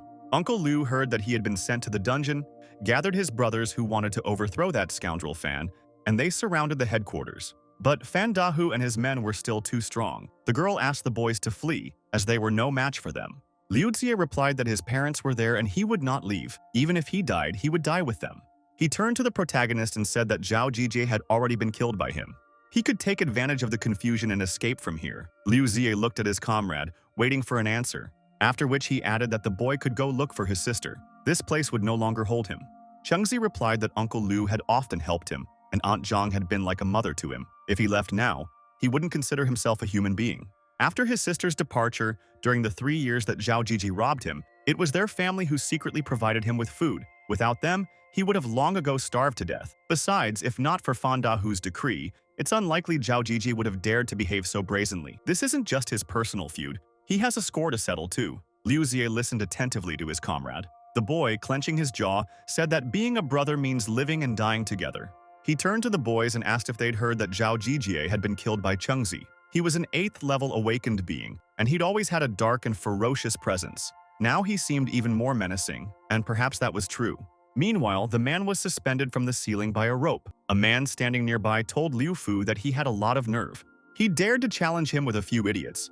It was Fan Dahu, a level 10 warrior with a gigantic body and strength. The man started screaming that he had killed his mother, destroyed so many people and so many settlements. Now he wanted to kill his son too. His cruel inhumanity forced him to do so, and the man clenched his jaws. He mentioned that his son had died and asked if he'd like to get a new one. They were all awakened boys, they had good looks, and if he let go of his head, she'd give him a chance at life. The man grabbed the woman by the hair and said that he would amuse his wife for a couple of days. The man exclaimed that it would not work and that he would rather die than give her to such a brute. Fan Dahu immediately gave the woman a strong slap in the face and pushed her to the ground. He grimaced mischievously and asked if the man thought that when he died, he would stop having fun with her. Liu asked his enemy to confront him if he had the courage, but why fight with women? It was not an honor at all. Fan Dahu replied that this was quite logical and then he would first kill him and then have fun with his wife. He is very kind now and cannot watch him suffer, so he will get it now. The man hit him with all his might and his gaze began to burn with a terrible demonic fire. The woman, genuinely frightened, began calling out for her husband, and beads of sweat began to trickle down her cheeks. The man asked A Huang not to cry and said that in the next life, he, Liu Fu, would still be her husband. Before he could finish speaking, a sharp dagger began to spin right above the scoundrel's head. Chengzi and his comrade stood in front of the rascal, and the boy did not let go of the dagger. They had already approached Fan Dahu, and Liu Jie immediately turned to the scoundrel and said that he would take his life. The guys didn't expect such a turn of events and everyone immediately glanced in their direction. Fan Dahu smiled maliciously and noticed that there were only 2 little nothings in front of him. The father, terrified, asked his son how he hadn't died in the dungeon. When he saw Chengzi next to him, he asked them to leave immediately. The son told his father that they weren't leaving and that he and Chengzi had come to rescue them. The boy activated the term bull butchering, exposing weaknesses. How dare they harm his parents, and he will take their lives right now. Liu Jie continued to wield his slingshot, and Chengzi supported him with all his might. Fan Dahu, noticing that they had awakened the terms, asked if they considered themselves gods of this world. He continued to sit in his chair and his gaze changed, after which he chuckled. The man thought that they were using a smoke bomb, and that it must be a false attack. He exclaimed that it was just a distraction. Fan Dahu ordered his men to prevent them from rescuing those awakened ones. The protagonist was already approaching him with his sharp dagger, looking at him furiously. His gaze was very creepy and his eyes glowed with a red fiery light. Chengzi was already opposite his opponent, who was smiling slyly back at him. The leader needed to be caught before the thieves could be caught. Kill him and all the problems would be solved. Fan Dahu asked if he wanted to fight him and exclaimed that he was not yet of that rank. But Chengzi, having already approached him, swung his dagger, after which he looked at him menacingly. The boy thought his speed and strength were even greater than Zhao Jiji's. He was Fan Dahu's most reliable and supportive thug. Zhang Kun is the settlement's #1 thug, and he's level 9. The man has the term, 3 becomes many, and that's the golden term. The entire village fears his reputation more than the manager, Fan Dahu himself. All the village's cruel enforcers are his, Zhang Kun's. Countless people were beaten to the point of disability by him, and even more died at his hands. In the village, he is nicknamed the Evil Dog. If he bites him or anyone else, he will definitely tear off a piece of flesh. Chengzi found himself next to his opponent, and their forces finally met. Zhang Kun was surprised that the boy managed to accept his blade and asked who he was. Chengzi replied that he did not need to know who he was, because he, like Zhao Jijie, would soon perish under his sword. The boy said he realized his name was Chengzi. He was the scoundrel who sold her sister for the Awakening Stone. Zhao Jijie mentioned it, but never found the stone he traded with his sister.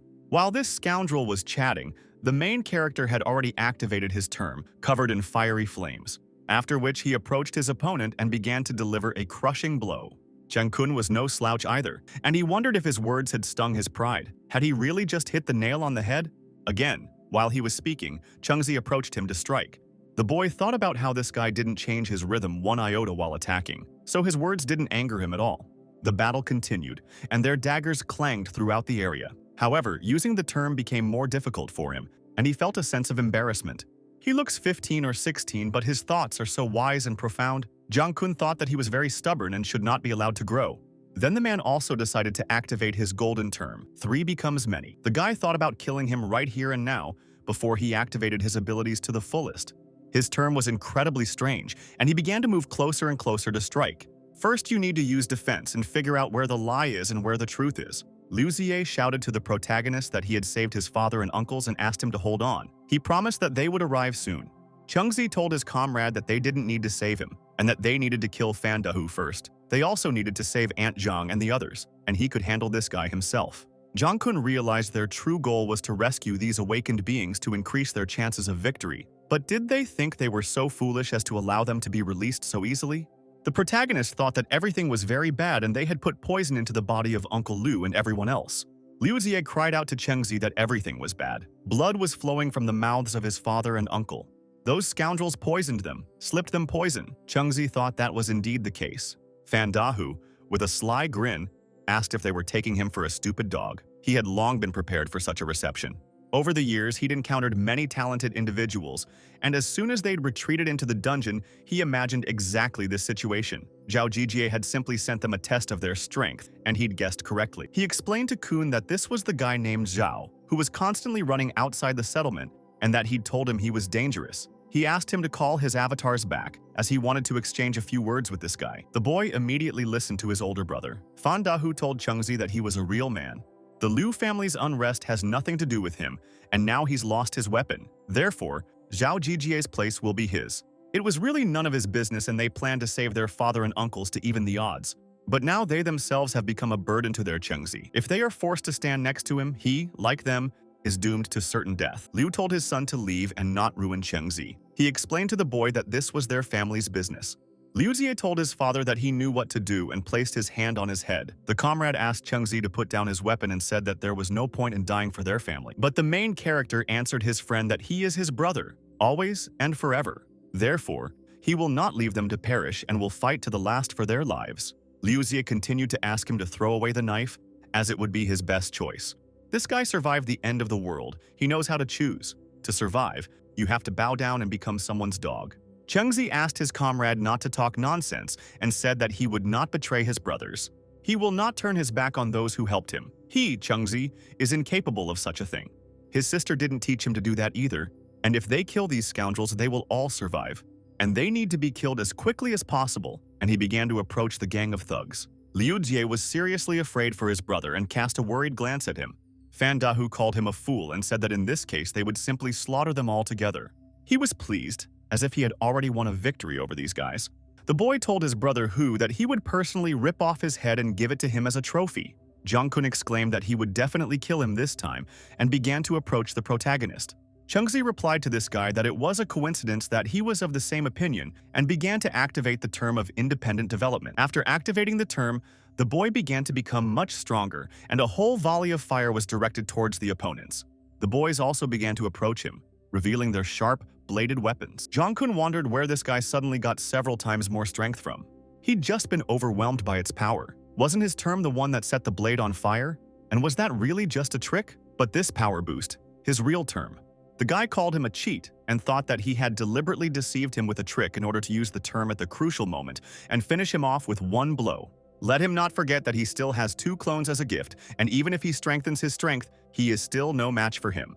His term was too insidious, and if he were alone, he could easily deal with it. Chungzi, thinking about this, decided to devise a plan. They needed to act quickly and seize the moment to shoot him. The thugs figured he might not be able to dodge in midair, and so one of the guys got ready to strike Chungzi as quickly as possible. Many sharp pikes flew towards the boy while he was in the air. Chungzi noticed that these guys, although not awakened, were well-trained. Moreover, the manager's henchmen were better fed than ordinary people, and their physical fitness was far from easy. In the air, he won't be able to dodge skillfully. His speed alone isn't yet enough to completely reflect all the arrows. The guys gave the order to shoot him as quickly as possible and aim straight for the head. They needed to get through his eyes. Chungzi noticed that sharp peaks were flying towards him and, a little wary, he turned over in the air.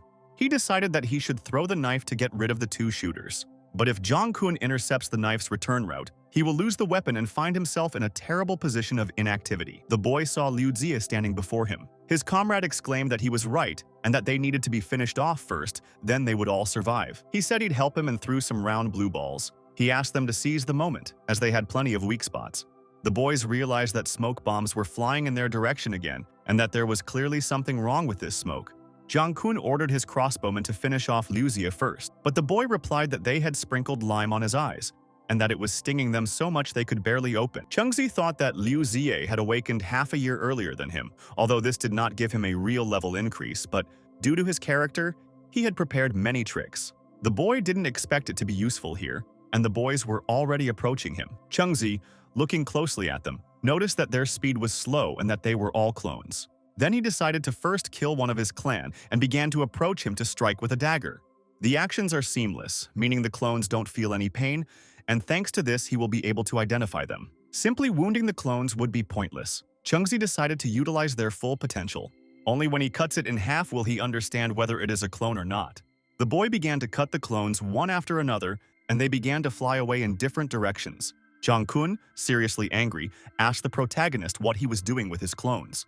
Chungzi realized that when he cut down his clones, the original would also be damaged. He couldn't stand still, and he would become a target if he didn't move. He noticed sycophants in front of him asking him what was going on. The order was given to aim quickly. Chungzi thought he simply wouldn't have time. The power boost would soon wear off, and he needed to act.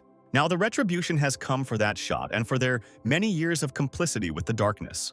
The guy began to approach the enemy and exclaimed that he had finally caught him. Jing-kun twisted his face and exclaimed that he wouldn't let him escape this time. He thought about how his clone had already been destroyed and wouldn't reappear until the cooldown was over. We must pin him to the ground and kill him now, otherwise he will die. Chungzi continued to swing his dagger. The time of independent development has already ended and the enemy is already close. Jing-kun told the boy that his term could enhance strength, but as he noticed, it didn't last long. Judging by the power on his knife, the effect had already worn off. He, who hasn't reached level 10, has only one term. Now they'll see what he'll use to cover his knife. This strike was level 9 in strength, and he wanted to see if he could deflect it. Jang-kun exclaimed that he had won. Chengzi said that he was not at all sure about this and activated the term again. Self-development with a strength of plus 50% and a duration of 3 minutes. The enemy was very surprised that his strength had become even greater than it had been before. Chengzi decided to use the strongest blow, and he did not know whether his opponent could withstand it now. As he approached Jiang Kong, he felt an incredible force and staggered. Chengzi exclaimed, casting a ghostly glance at him, that it seemed he couldn't bear it, and now the evil dog had just been killed by the protagonist's hands. The boys were very surprised when they saw Chengzi in front of them, who had killed such a strong opponent. Liu Jie also couldn't believe it, and his comrade actually did it. One of the boys couldn't understand how this guy had managed to grow to such a level. The other told his brother that they had such strong young people in their village. Perhaps today they really did have a chance to save themselves. Fan Dahu was very surprised that he had actually been able to kill Kun. Chengzi approached this scoundrel and said that it was his turn to kill him too. It's time to pay for all the atrocities he committed in the settlement. The man asked what atrocities he was talking about. After the old man's death, he became the manager. And over the years, many people had died in the settlement, but many more had also been added. If you do the math, he's even considered the benefactor of this wretched settlement. Besides, if it weren't for his notoriety, he fears this woman would have been snatched away by other settlements long ago. Liu Zie called him a scoundrel and asked him not to touch his mother with his feet under any circumstances. The guy decided to use his weapon again and threw a huge stone towards the enemy. Fan Dahu immediately caught the stone and asked if he wanted to pierce its head. He wasn't quite up to par with his strength yet. Liu Zie was very surprised when he caught his stone with his bare hands. The blow had the effect of exposing his weaknesses. Even Chengzi would have been unlikely to intercept it, but he did. Fan Dahu asked the old man for permission to show the young man how to fight. He also wants to show him what power really is and released this stone towards the main character. Chengzi did not expect such a turn of events and realized that it was very fast and very violent. Their forces met and he managed to dodge such a powerful stone in time. His comrade appeared behind him and Chengzi asked him to continue throwing smoke bombs and disrupt his vision. He's an awakened being above level 10. Killing him requires all your strength. Liu Zie immediately listened to Chengzi and began to aim at their common enemy. The fight continued and the guys gave it their all, trying to knock Fan Dahu off her feet. They fought furiously and beads of sweat ran down their faces, especially when the fire ignited their hearts. Meanwhile, the enemy was about to strike and said that there was no place for insects like him in the upcoming fight. Chengzi, when he saw him approaching his comrade, looked at him with fear. He immediately drew his dagger and advanced on his opponent like lightning. Fan Dahu exclaimed that his strength was truly impressive, and it was no wonder Jiang Kong had died at his hand. But he just has a strong term, but he's confident his own level isn't higher than 8th. If he were a little stronger, he might not even be his rival.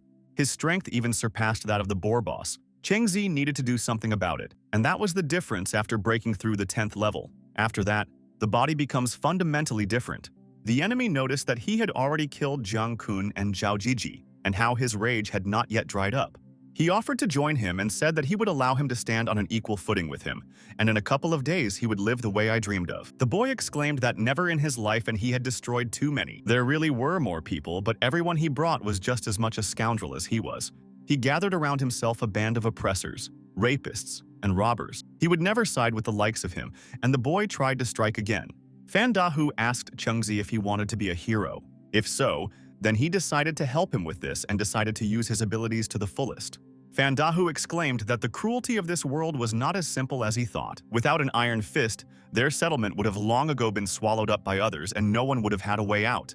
Fan Dahu decided to activate the golden term of the huge body and the effect was increased by 50%. Chengzi, observing what was happening, realized what his opponent's first term was at this time. He activated the fire enchantment. The man said he was risking his life to protect useless creatures like them, and they were merely giving him some of their supplies.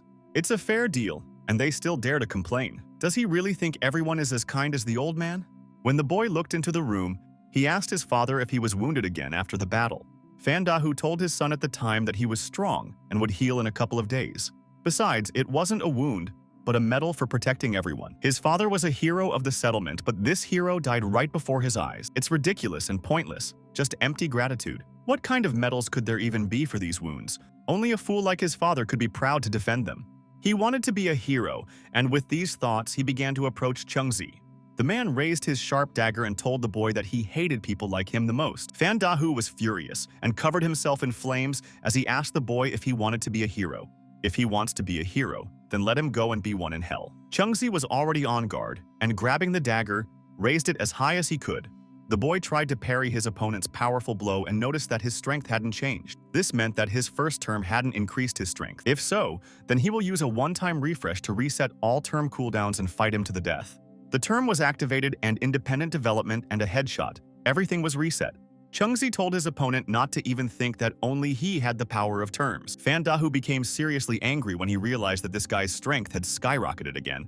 Had he awakened the explosive term and he could barely withstand its onslaught? Chengzi thought that he couldn't hide like he had with Jiang Kun. He needed to go all out and not give him a break. The boy began using a 3-minute independent development. Fan Dahu was even more surprised because his strength increased several times in an instant. Even his jaws ached from the sheer force of the blow. Their forces had met again, and the man was seriously worried.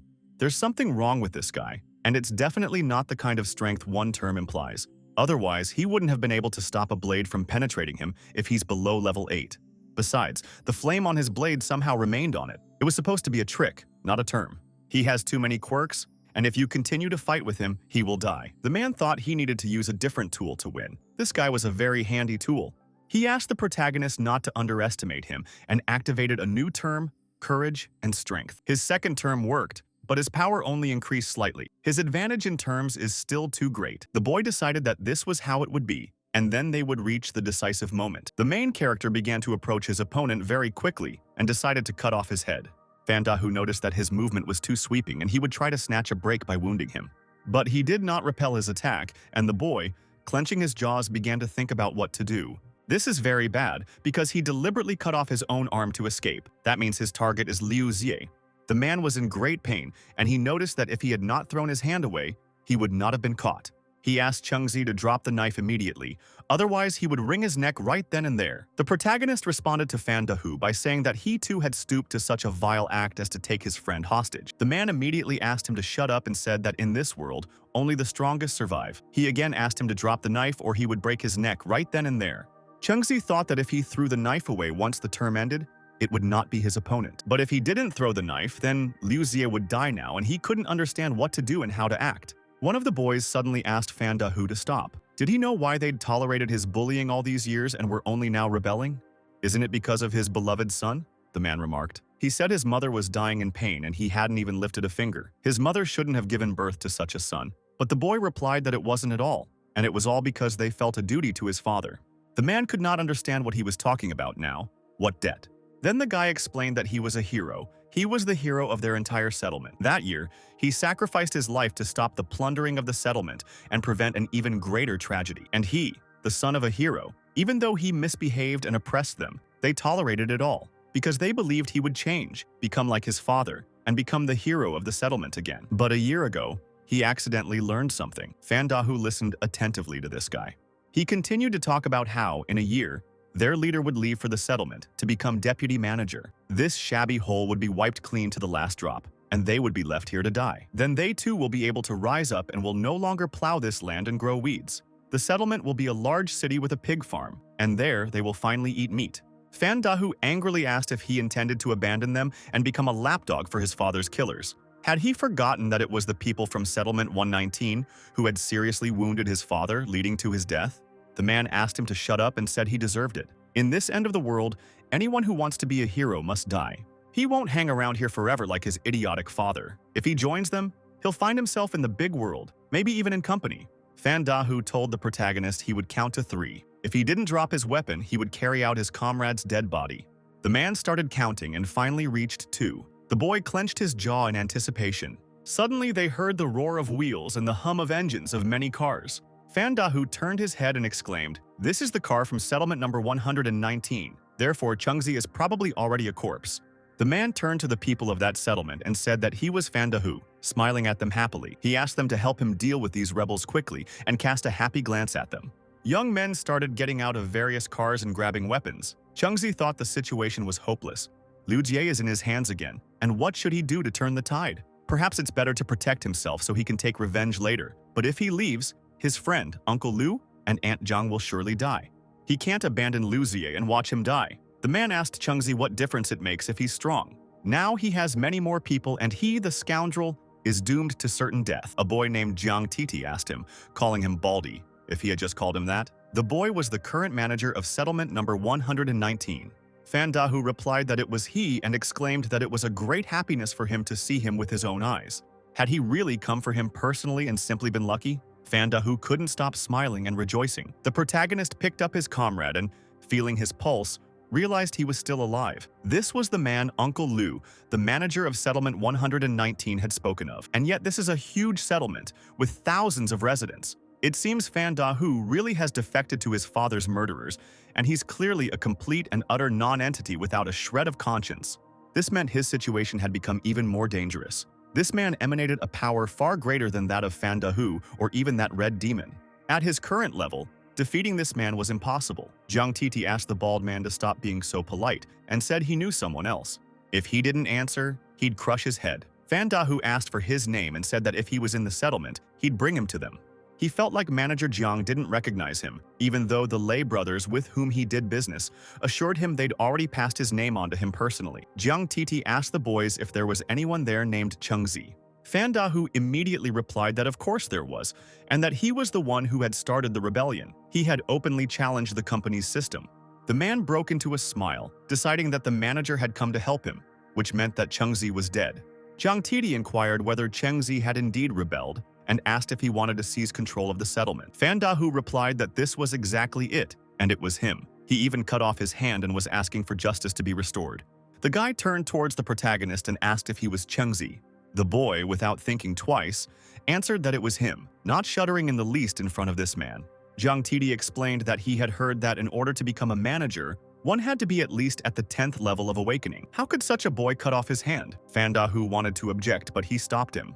Jiang Titi pointed his weapon at the man and he was terrified. The guy explained that the identity of the person he was looking for had been confirmed, so his role was over. After he dealt with this man, he moved on to the main character and decided to talk about his rebellion. Chengzi realized that he had come to seize territory, and if he dealt with this Fan Dahu, then they would be next. Jiang Titi asked him not to exert himself so much and explained that an urgent order had come from above. Recently, the senior administrators of the settlement were ordered to immediately provide assistance to a certain Chengzi from settlement number 226, so he came here to help him, and the boy asked what he should believe. The guy replied that he was very suspicious and that was good. But the person who gave him the order said that if he saw it, he would believe it. Chengzi saw Guanju's sensitivity indicator in his hands. This meant she had sent someone to help them. The protagonist guessed the girl had an unusual origin, but he didn't think she could give orders even to the manager of such a large settlement. Jiang Titi added that the important person also sent him something else. These supplies included salted meat, fish, and even flour. His men began carrying entire sacks and boxes of everything they needed. He showed the manager's ID for settlement number 226. The bald man was the manager, and without this document, he didn't comply with company regulations and wasn't officially recognized. Handing him the certificate, he explained that now if he accepted this document, he would become the legal manager of the settlement. Chengzi thought about how this was the right Uncle Liu had risked his life and nearly destroyed his family to win. Now it lay right before him. The boy asked the protagonist to take him, saying that no one else was better suited for the job right now. He should consider himself indebted to Guanju, and Chengzi decided to try to repay her later. Jiang Titi gave the order to the field medical team to rescue all the wounded, and they immediately obeyed. He turned to the boy again and said that the important person had given him one more thing, but it was up to him to decide whether to accept it or not. Chengzi immediately asked what it was. Jiang Titi asked him to accompany him to the settlement and undergo a test. If he passed it, he would have a chance to join the company. Fantian Company is the savior of the Eastern continent, emerging after the world plunged into apocalypse thousands of years ago. Today, it has become the true ruler of the Eastern continent. All settlements, people, and lands across the entire Eastern continent are under her control. Ordinary residents of the Eastern continent consider it a great honor to join Fantian Company and become its employee. Food, shelter, security, all sorts of items and medicines that help awakened ones level up and develop their abilities. This is all that can be obtained here and is incomparable to what ordinary people have. For the people of the Eastern continent, joining Fantian Company is the greatest wish of their lives. One might even say their dream. Jiang Titi asked the protagonist whether he would accompany him to the settlement to take that test, or whether he would remain here as the settlement's manager. It's up to him to decide, and he's waiting for an answer. Chengzi thought about how his sister had been taken by people from the company. To find her, he had to get there, and this was a great opportunity. But the boy thought about what he should do and what the right decision would be. On the one hand, someone is needed now who will step forward and calm all the residents. Jiang Titi said that he understood everything, and then he would wait here for a few days. Just no more than 2 days, and then he must give him an answer. The protagonist immediately thanked the guy. This guy seems completely ordinary. How did he manage to connect with people of such stature? Jiang Titi didn't understand it, but the credit for the reinforcement's arrival already belongs to him. Perhaps if he can keep this boy under control, his rank in the company can rise even higher. The guy who was standing next to Chengzi exclaimed that all the residents of their settlement number 226 in the reserve sector were already here.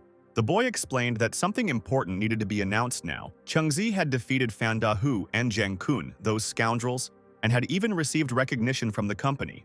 they unanimously decided that now he could become theirs and be the head of their settlement. Chengzi suddenly said that Uncle Liu would be the most suitable candidate for the post of settlement manager. One of the women exclaimed that the settlement needed a strong protector, but Uncle Liu might be suitable as well. Chengzi explained that he needed to find his sister and wouldn't be staying here long. Uncle Liu and several of his brothers had awakened and would be able to protect the settlement. Chengzi is right. Liu Fu's age, experience, and knowledge make him far more suited to the role of manager than he, who is still so young. Liu Fu's brothers are awakened. They have the strength to protect the settlement, and Liu Fu is kind, always thinking of others. He is indeed suitable for this position, but if he gains power, who can guarantee that he will not turn into the same person as Fan Dahu? Fan Dahu's father was the hero of the settlement, but he himself became such a scoundrel. No one can know what they will become in the future. And then the time came, and people agreed to accept a man's position. Liu Fu held up the book and said that his son loved to read, and so did he. The book said that in ancient times, people governed the country through laws, and he thought they could do the same. Before rebelling against Fan Dahu, they secretly discussed and drafted 15 points of law that everyone must adhere to. And every year they will review and change them if necessary. Are these laws really more useful than the manager?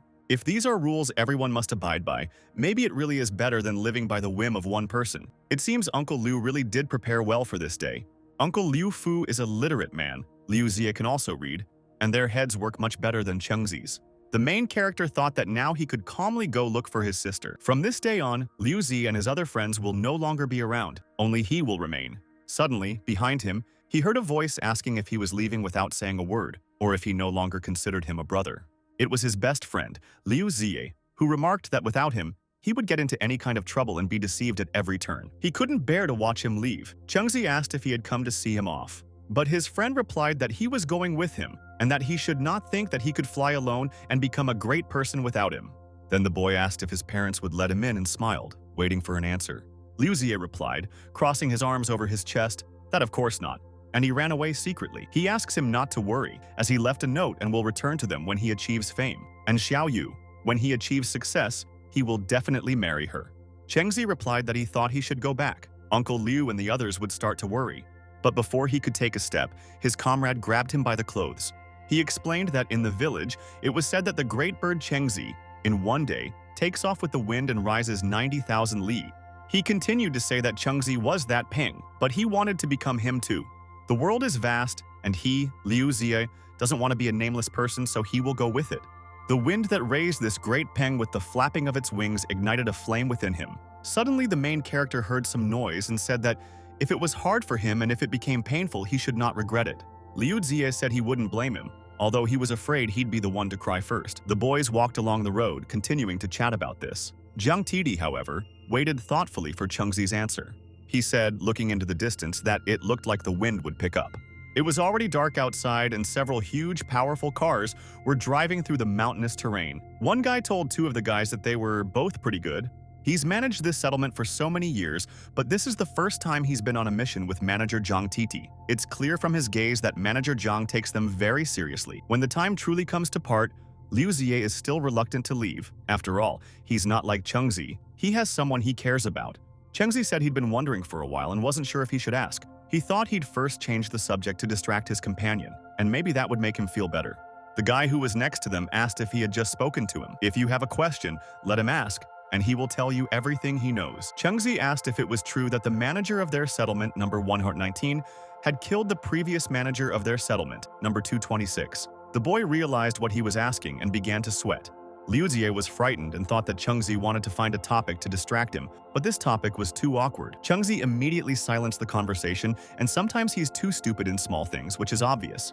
The guy replied that, in fact, manager Jiang hadn't done anything like that, and that he'd supposedly come to power 6 or 7 years ago by killing his previous manager. And their previous manager had probably been killed by their previous manager. Compared to the previous manager who was desperate for expansion, manager Jiang paid more attention to internal construction. Thanks to Jiang's efforts, their settlement had transformed from a place where food was constantly scarce to one where meat was now available once a month. Chengzi replied that it was enough to be able to kill the current administrator, and he could take his place.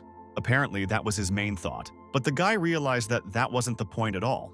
The boy said, looking at his comrades, that the wind was bringing the smell of blood, which meant that mutant animals had appeared. Indeed, there were huge mutated dogs on a high cliff. These weren't even dogs, but mutant wolves. Again, the same kind they'd encountered before. Chengzi noticed that this mutated dog was larger than the mutant wolf and would not attack so stupidly. Liu Jie was terrified when he saw the terrifying dogs. Chengzi knows them well.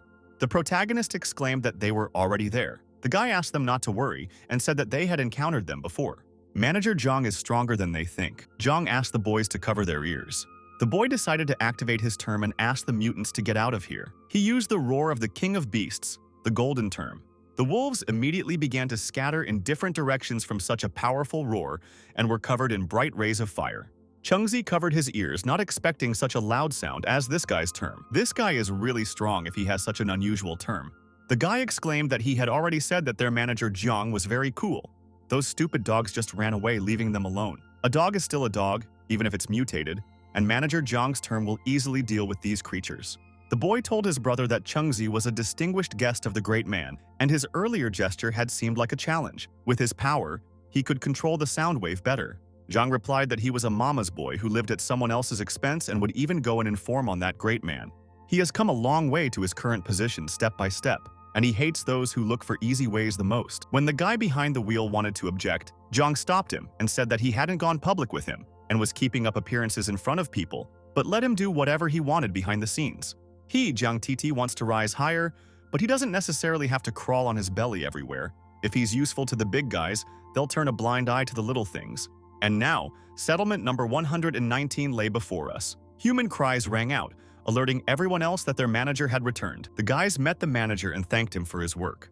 The boy explained that the houses in the settlement were occupied and that they would have to be placed here temporarily. Liu Jie remarked that it was rather shabby, with a thick layer of dust everywhere. Chengzi replied that it was a little better than his house, with smaller cracks and less of a cold draft. The guy who brought them here explained that this evening they could get acquainted with this, and these are the instructions for testing from the company. He is going to remind them that this test is not just for them, and that many people are participating here. Liu Jie exclaimed that this was very good, they helped a lot, but he was worried that they would forget what he said. The boy thought about how he hadn't even noticed their modest hospitality. He lay down on that tent and wondered if he really was that handsome, important man. He said he'd go then, and if anything happened, they could shout to the guard on duty outside. Liu Jie immediately thanked the guy. He told Chengzi that it said here that it was like a test, that one had to pass the dimensions of the white-ranked dungeon. It looks simple, the level limit is below 10 and probably a little stronger than their previous dungeons. Chengzi asked how many people would be accepted and whether there was a quota. Liu Jie replied that there was no mention of that. Then perhaps the test itself has two conditions for passing. The first is to kill the boss, the second is to stay alive with all participants. Liu Jie noted that the sheet of paper did not indicate the number of participants or the number of those who would be accepted. Chengzi's guess could well be correct. Participants come from all over the world, and no one wants to be the loser, so teaming up and killing the past boss is inevitable. After all, defeating the boss requires a huge price, and he's already experienced it. But profiting from something prepared is much easier. He remembered Guanzhou asking if he wanted the heron and the clam to fight, and the fisherman to profit. Chengzi wondered why he suddenly remembered her face. Liu Jie told the boy that his appearance made it clear he was in his mating season. He asked his comrade if he missed the girl. Chengzi told him to go to bed and said that tomorrow was an important day. Liu Jie told his friend that at his age his hormones are raging and he needs to control himself. When he wanted to continue the conversation about that girl, he said that she was not from their world. The protagonist asked Liu Jie to shut up and go to sleep. The boy replied that he understood, and if he didn't want to listen, then he shouldn't. Once they pass the tests and get into the company, they will also become people with status. Meanwhile, the young man was talking to Jiang Titi. He told him that, from what he'd observed, Chengzi was truly not the least bit squeamish, although it couldn't be ruled out that he was simply hiding it well. Jiang Titi replied that it didn't matter, and that a company examiner would arrive tomorrow. If the guy was truly strong, let him prove himself. The boy asked his boss why he was so fixated on this guy named Zhao. The boss explained that he saw a reflection of himself in his youth in him, the same innate talent, the same life under tyranny, the same desire to rebel. Well, that guy has a patron, but he didn't have one back then. Jiang continued to gaze thoughtfully into the distance as he spoke. He was probably a little jealous of this scoundrel, which is why he was turning his attention to him. He wondered to himself if this was really true, and now the next day had arrived. The sun rose high above the mountains, shining brightly and fierily. The entrance to the White Dungeon of Settlement, number 119, lay before the boys. Could this really be the dungeon for their test? The main character, when moving along with the others, noticed that many people had arrived. Liu Zi replied that awakening stones were rare among them, but in more prosperous settlements they weren't all that uncommon. However, those who could complete the dungeon undisturbed were truly rare. They already know the rules: go through the dungeon and return alive, and then they will have the right to join the company. He won't discuss the benefits of working for the company, as they already know them. Jiang Titi immediately wished the participants good luck. Liu Zi told the protagonist that Jiang Titi was looking at them, and Chengzi decided that he was provoking them. The first one to kill the monster will earn experience and level up. Usually you have to pay with tickets to enter a dungeon, but this one is free, so what's wrong with that? There were so many people, if you hesitated, you might run out of monsters, and if you couldn't handle it, you could always give up and leave. Liu Zi couldn't understand why Jiang Titi was provoking them. Chengzi replied that he didn't know, but perhaps he could give them the answer himself. Liu Zi was surprised that he was so confident of this. But the main character could not explain to him why exactly his comrade was angry. The man told the miss not to show herself in public, as the owner did not like it. The girl promised not to take off her hood and said that she was the examiner for this test, and was simply assessing the situation in advance. He'd assumed it was a cave-like dungeon. He needed to waste no time, choose his passages, and move forward. The cold energy was seeping in from everywhere, and there was no time.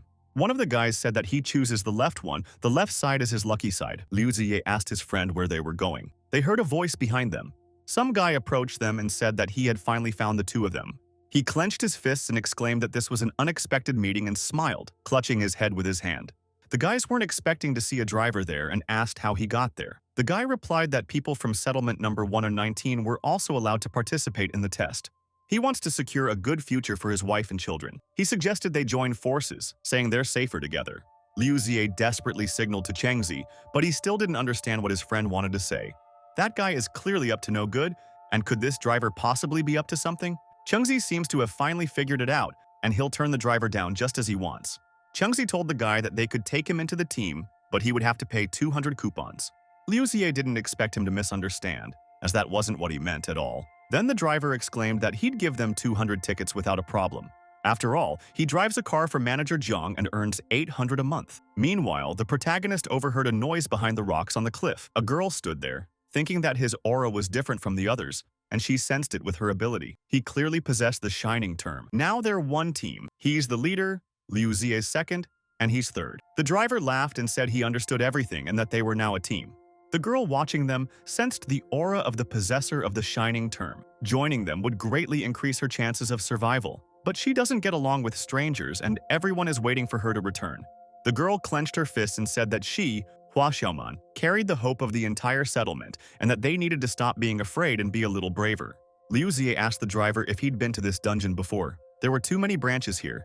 If you went in blind, you could run into a real beast. Thanks to his intervention, the other participants had already gotten way ahead of them. The driver replied that this dungeon had appeared only recently. They said it was dangerous, and he wouldn't dare venture there. Liu Ziye remarked that the further they went, the worse the visibility. Under these conditions, if a monster appeared, there was only one option left, and that was to fight head-on. The dungeons perfectly matched his style. Once we meet, we fight. The protagonist suddenly stopped, hearing someone approaching and immediately grabbed his sharp blade. It was Hua Xiaoman, and she realized that they had noticed her and would suddenly mistake her for an enemy. She didn't understand what to say if she went out now and began to wait warily. But the boys noticed a variety of monsters with huge red eyes and tails. These monsters were very vicious, with long, sharp fangs and razor-sharp claws on their paws. The girl immediately caught her breath when she realized that they were talking about monsters and not about her. Chengzi told his friend and driver to take the tall and fat one, while he would take the strongest one. They just needed to hold them off, and once he'd sorted out his own, he'd be right there to help them. The boys immediately listened to the protagonist, and his friend pointed out that they were far below them in level. If he got stuck at level 8, they would die. The driver asked Liu Ziye what he was proposing. The guy thought it was precisely that look, and now it was his turn to take the stage. Liu Ziye said that the ancient book contains the story of the Tianji race. They could do the same, and let their inferior horses not hold back their best, while their superior horses quickly deal with their weaker ones. Once their best horses defeat the weak ones, they will be able to help the inferior ones and quickly end the fight. The driver asked them to wait and how they would determine who was the highest and who the lowest. Liu Ziye replied that, of course, the highest level was the riding horse, and the lowest was the lowest. Then the driver asked him if he thought the bottom horse was him. While they were talking, a terrible, creepy roar of an evil monster was heard behind their backs. The boy asked if he would fight him. Liu Ziye replied that he couldn't, and that it was better for them to do what Chengzi had said. The huge, angry rats began to approach them faster and faster, and their eyes glowed red and bloody in the darkness. The boys immediately encountered a level 8 monster. The dungeon was truly more dangerous than before. Chengzi thought about how even the Wolf King had only been level 5 last time. Liu Xie took his slingshot and asked the driver to cover him. He said he would shoot them in the eyes. The driver was surprised when the guy hit the target and called him a very good shot. The guy asked him to run away to increase the distance, and the driver immediately agreed. Liu Xie thought that it would be better for them to at least not interfere with Chengzi, but to use their abilities to help control the fight. Chengzi remembered that his past failure was a shame, and he would remember it forever. The boy clearly saw that this opponent was far from simple and activated the term. Chengzi realized that this was his comrade's term. The bloodthirsty monster appeared behind them again, approaching them with lightning speed. When Chengzi activated his fire enchantment term, he asked the monster if he wanted to find out who was stronger. They began to approach each other faster and faster, and a sharp dagger flew towards the enemy. These two self-developed terms have already increased his physical performance far beyond his current level. The boy realized that such a monster was no longer his match. Liu Xie was still weak, and he needed to help them as quickly as possible. The boy asked the driver to run as far as he could and not stop. The driver told his brother not to worry. Chengzi and the driver were holding up better than he thought, although the driver was acting like a proper chauffeur again. Chengzi thought that these two mice with steel claws ran slower than the one he killed, so their speed was at least a third slower. But the level difference couldn't be that great, and each increase only gave a maximum of 5% speed. He couldn't understand why their noses were so wrinkled, and whether someone was secretly using the term to mess with their sense of smell.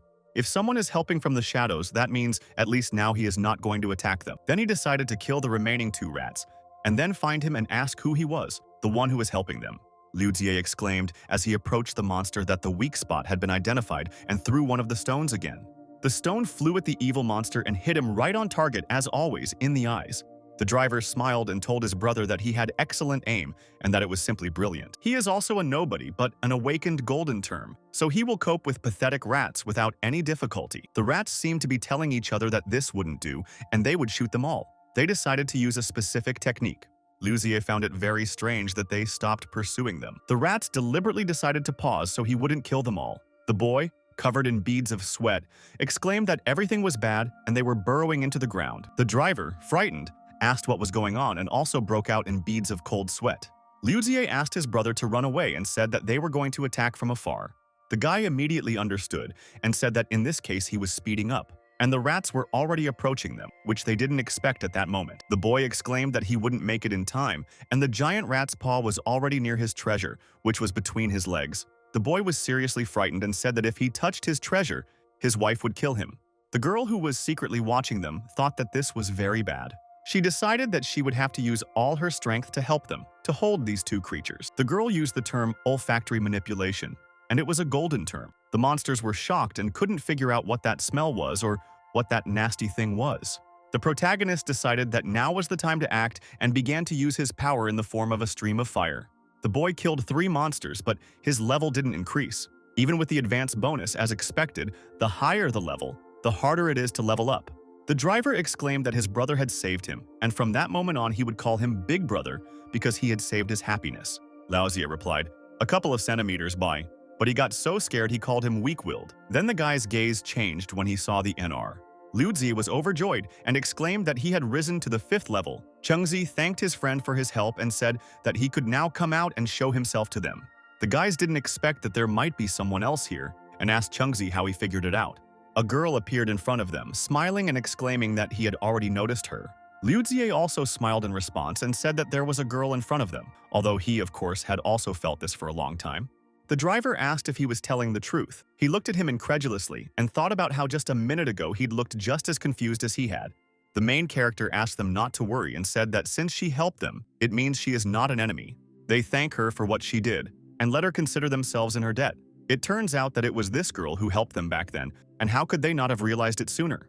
Chengzi explained that the 2 rats had suddenly slowed down, and it was she who had used the words to help them. Otherwise, they would have definitely been injured. Liu Xie was surprised and said that he thought the rats were about to catch up with them, but they suddenly slowed down. So this girl had saved his fortune and was a true savior.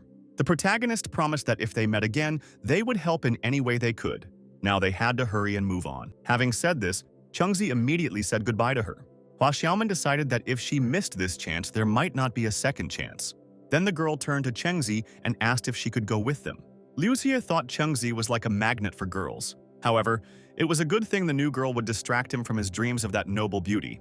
The driver told the guy that she had helped them, and besides, she was a girl, so maybe they should take her along after all. Chengzi replied that they were going to fight the boss and it was dangerous. Hua Xiaoman said she knew and had come here to join the company. She wasn't afraid to die, and her family was waiting for her in the settlement, expecting her to bring food. If she fails to complete her task, it will be worse than death for her. The girl bowed her head again to the boys and asked permission to go with them. But the main character was adamant and, apologizing to the girl, said no. The boys couldn't understand why everything was wrong and why they couldn't take her with them. Hua Xiaoman also didn't expect such a rebuff and asked the boy to explain why. Chengzi replied that, firstly, he couldn't guarantee her safety, so he couldn't make any promises. Secondly, if she joins them, she'll become famous, and that will likely be detrimental to her. Thirdly, Manager Zhang is a decent man. If she asks him for food, he'll help her. Is everything he's saying true? Is he taking her only because she's too weak or for some other reason? The protagonist replied that her ability seemed special, so it was unlikely she was weaker than her two comrades. Whether she believed it or not was, of course, up to her. Liu Xie couldn't understand how his comrade could underestimate him. The driver shrugged, saying that compared to his brother, they were truly insignificant. Hua Xiaoman turned around and thanked him for explaining everything to her and said that she was also a good person and hoped that they would see each other again. Liu Xie said that as he saw it, the guy was seriously in love with that rich girl and such loyalty was rare, but he rejected her. The main character told his comrade that he was not weak at all, and he looked at him in surprise. He asked him to speak, and in principle, he himself understands everything perfectly. The boy thought that they really did get along as well as Zhang and Bai. A person who is sincerely followed really can achieve anything, as the boss said. He looked closely at the main character and thought that he was that very dear, important person. Liu Xie told Chengzi he had one more question. The boy then asked if he wanted to ask him why he'd allowed the driver to join him. Unexpectedly, he replied that it was because he was the assistant of the manager Jiang Titi. Although he doesn't know Jiang's plans, the driver of the truck carrying the valuable supplies is clearly his confidant. He sent his man, which means he's serious. Liu Xie suddenly stumbled and wondered what had tripped him. Before him stood a grisly corpse with bulging eyes and bloody footprints. The driver exclaimed that they were from their settlement. She's quite powerful, and they say she's already level 9. She came with a team, so how could she die here? The driver was very scared and thought that the monsters inside were stronger than those outside. Chengzi noticed that there were wounds from monsters on the body. The fatal wounds were inflicted by human weapons. Liu Xie asked his comrade to look here, and there were many bodies, as if they had been hidden here on purpose. The driver exclaimed that they were a team, and it was simply unbelievable that they had all died here. They included awakened people up to level 10. Chengzi replied that it was possible someone had snuck up on them and finished them off while they were wounded, as their bodies bore marks from human weapons. He'd expected this, but he hadn't thought it would happen so early, which meant there was another possibility. Those who killed them could have been sent by their enemies from settlement number 119. Then it turns out that not everything in their settlement is as united as it seems from the outside. The driver was surprised by his guess. They began to look up as they heard a terrible roar. Liu Xie asked the protagonist to look up. A vicious monster in the form of a huge, gigantic rat began to emerge from there. It had activated its furious drilling mouse skill, and it was an elite monster. The driver exclaimed that it was a level 10 monster, and that it was the same creature that had attacked them a little earlier. The sting of this monster was already approaching the driver, and he began to scream in fear and run away as quickly as possible. The main character asked the boys to dodge so that this sting would not fall on them. He felt a tremendous power, comparable to that red demon, and this was only an elite monster of this dungeon. One of the boys from another settlement spotted Zhang's close confidant. The other said they'd do the same as before, let them exhaust each other, then come out and finish them off. After the sting was already inside the cave, the huge mouse itself appeared. Liu Xie was simply shocked when he saw that except for the head, nothing was left of the mouse. Chengzi thought that if his guess was correct, the killer had waited until they and the monster had worn each other out before jumping out and finishing them all off. Such a person is likely cunning and devious. Perhaps the killer is still hiding somewhere in one of the caves, watching them. To prevent him from interfering with the boss fight, it's best to finish him off right here. The boy decided to use this monster to set a trap and lure him out. Chengzi asked his comrade to find his weak spot. He decided to first pretend to be wounded and make him appear, and then strike first. His sister had taught him this method for hunting mutated vultures, and it would work here too. Liu Xie had already activated his term and asked Chengzi to watch exactly where he was aiming. The boy noticed that his comrade's aim had hit the evil monster right in the chest. He realized that he needed to calculate his force precisely and that he couldn't kill with one blow. If he shows himself to be too strong, they won't come out. They need to attack, but at the same time deliberately show weakness. The evil, cunning mouse was already approaching them and began to attack the main character. Liu Jie asked how he dared to wound his brother and began to advance on the vicious creature with his weapon. The driver exclaimed that this would only attract the beast's attention. Indeed, when the stones hit the evil monster, he immediately paid attention to them. The boys were already ready, waiting for the monster to change its direction. The driver said that he was right and she was really looking here. Liu Jie was already near the monster and tried to shoot him straight in the eyes. The protagonist asked his comrade to run as quickly as possible and thought that it seemed he really decided that he was wounded and was preparing to die along with the monster. Why is Liu Jie completely out of his mind at times like these? Liu Jie thought that she moved very quickly, and it was no wonder that she was able to injure Chengzi. But he's not afraid of her and calls her a pig mouse. The boy asked the driver to be careful. The driver asked if he had gone crazy, since it was a level 10 monster. Liu Jie told the guy that he had touched his brother and he would not forgive it. He started aiming at the angry mouse and said that he would deal with it again, and as soon as possible. The driver noticed that their bond was even stronger than he thought, and that they were true comrades, for life and death. A multitude of stones flew toward the enormous monster, which grew even more enraged and prepared to attack. This was very bad. As the monster began to approach Liu Jie faster and faster, the driver asked them to consider him in his debt, and they raced as fast as they could away from the monster. Liu Jie asked the driver if he was always this fast. He's only level 5, but he moves much faster than Chengzi. The driver apologized for deceiving them. In fact, he's level 10 and has awakened the golden term super speed. There's no time to explain now, and if they survive, he'll tell you. Liu Jie replied that that was fine and asked the driver to be a real driver, specifically to distract this pig monster, and he promised to wear him out. The boy asked for their trust and prepared to strike the monster. He exclaimed to the pig mouse that they would now see if she could withstand his shot. The monster began to lose its energy percentage with each passing second. Chengzi thought they had the advantage for now, but he'd taken a direct hit and was running out of time. He needed urgent treatment or he would bleed to death. Liu Jie decided he had to finish off this pig monster as quickly as possible, but the boy realized he was out of stones. Meanwhile, one of the kids from another settlement thought that this rat had been messing around all day to no avail, and now he would help him. The driver continued to run away, not letting go of Liu Jie, and he could not understand where this stone came from. The monster had already approached them and knocked them both to the ground. The boys fell and Liu Jie asked the protagonist to run away as quickly as possible. The driver cried out that it was all over and they covered their heads with their hands as the volley of fire came closer and closer to them. Chengzi was already nearby and managed to eliminate the mouse's drilling fury. He said that if his comrade did not run away, then he would not run away either.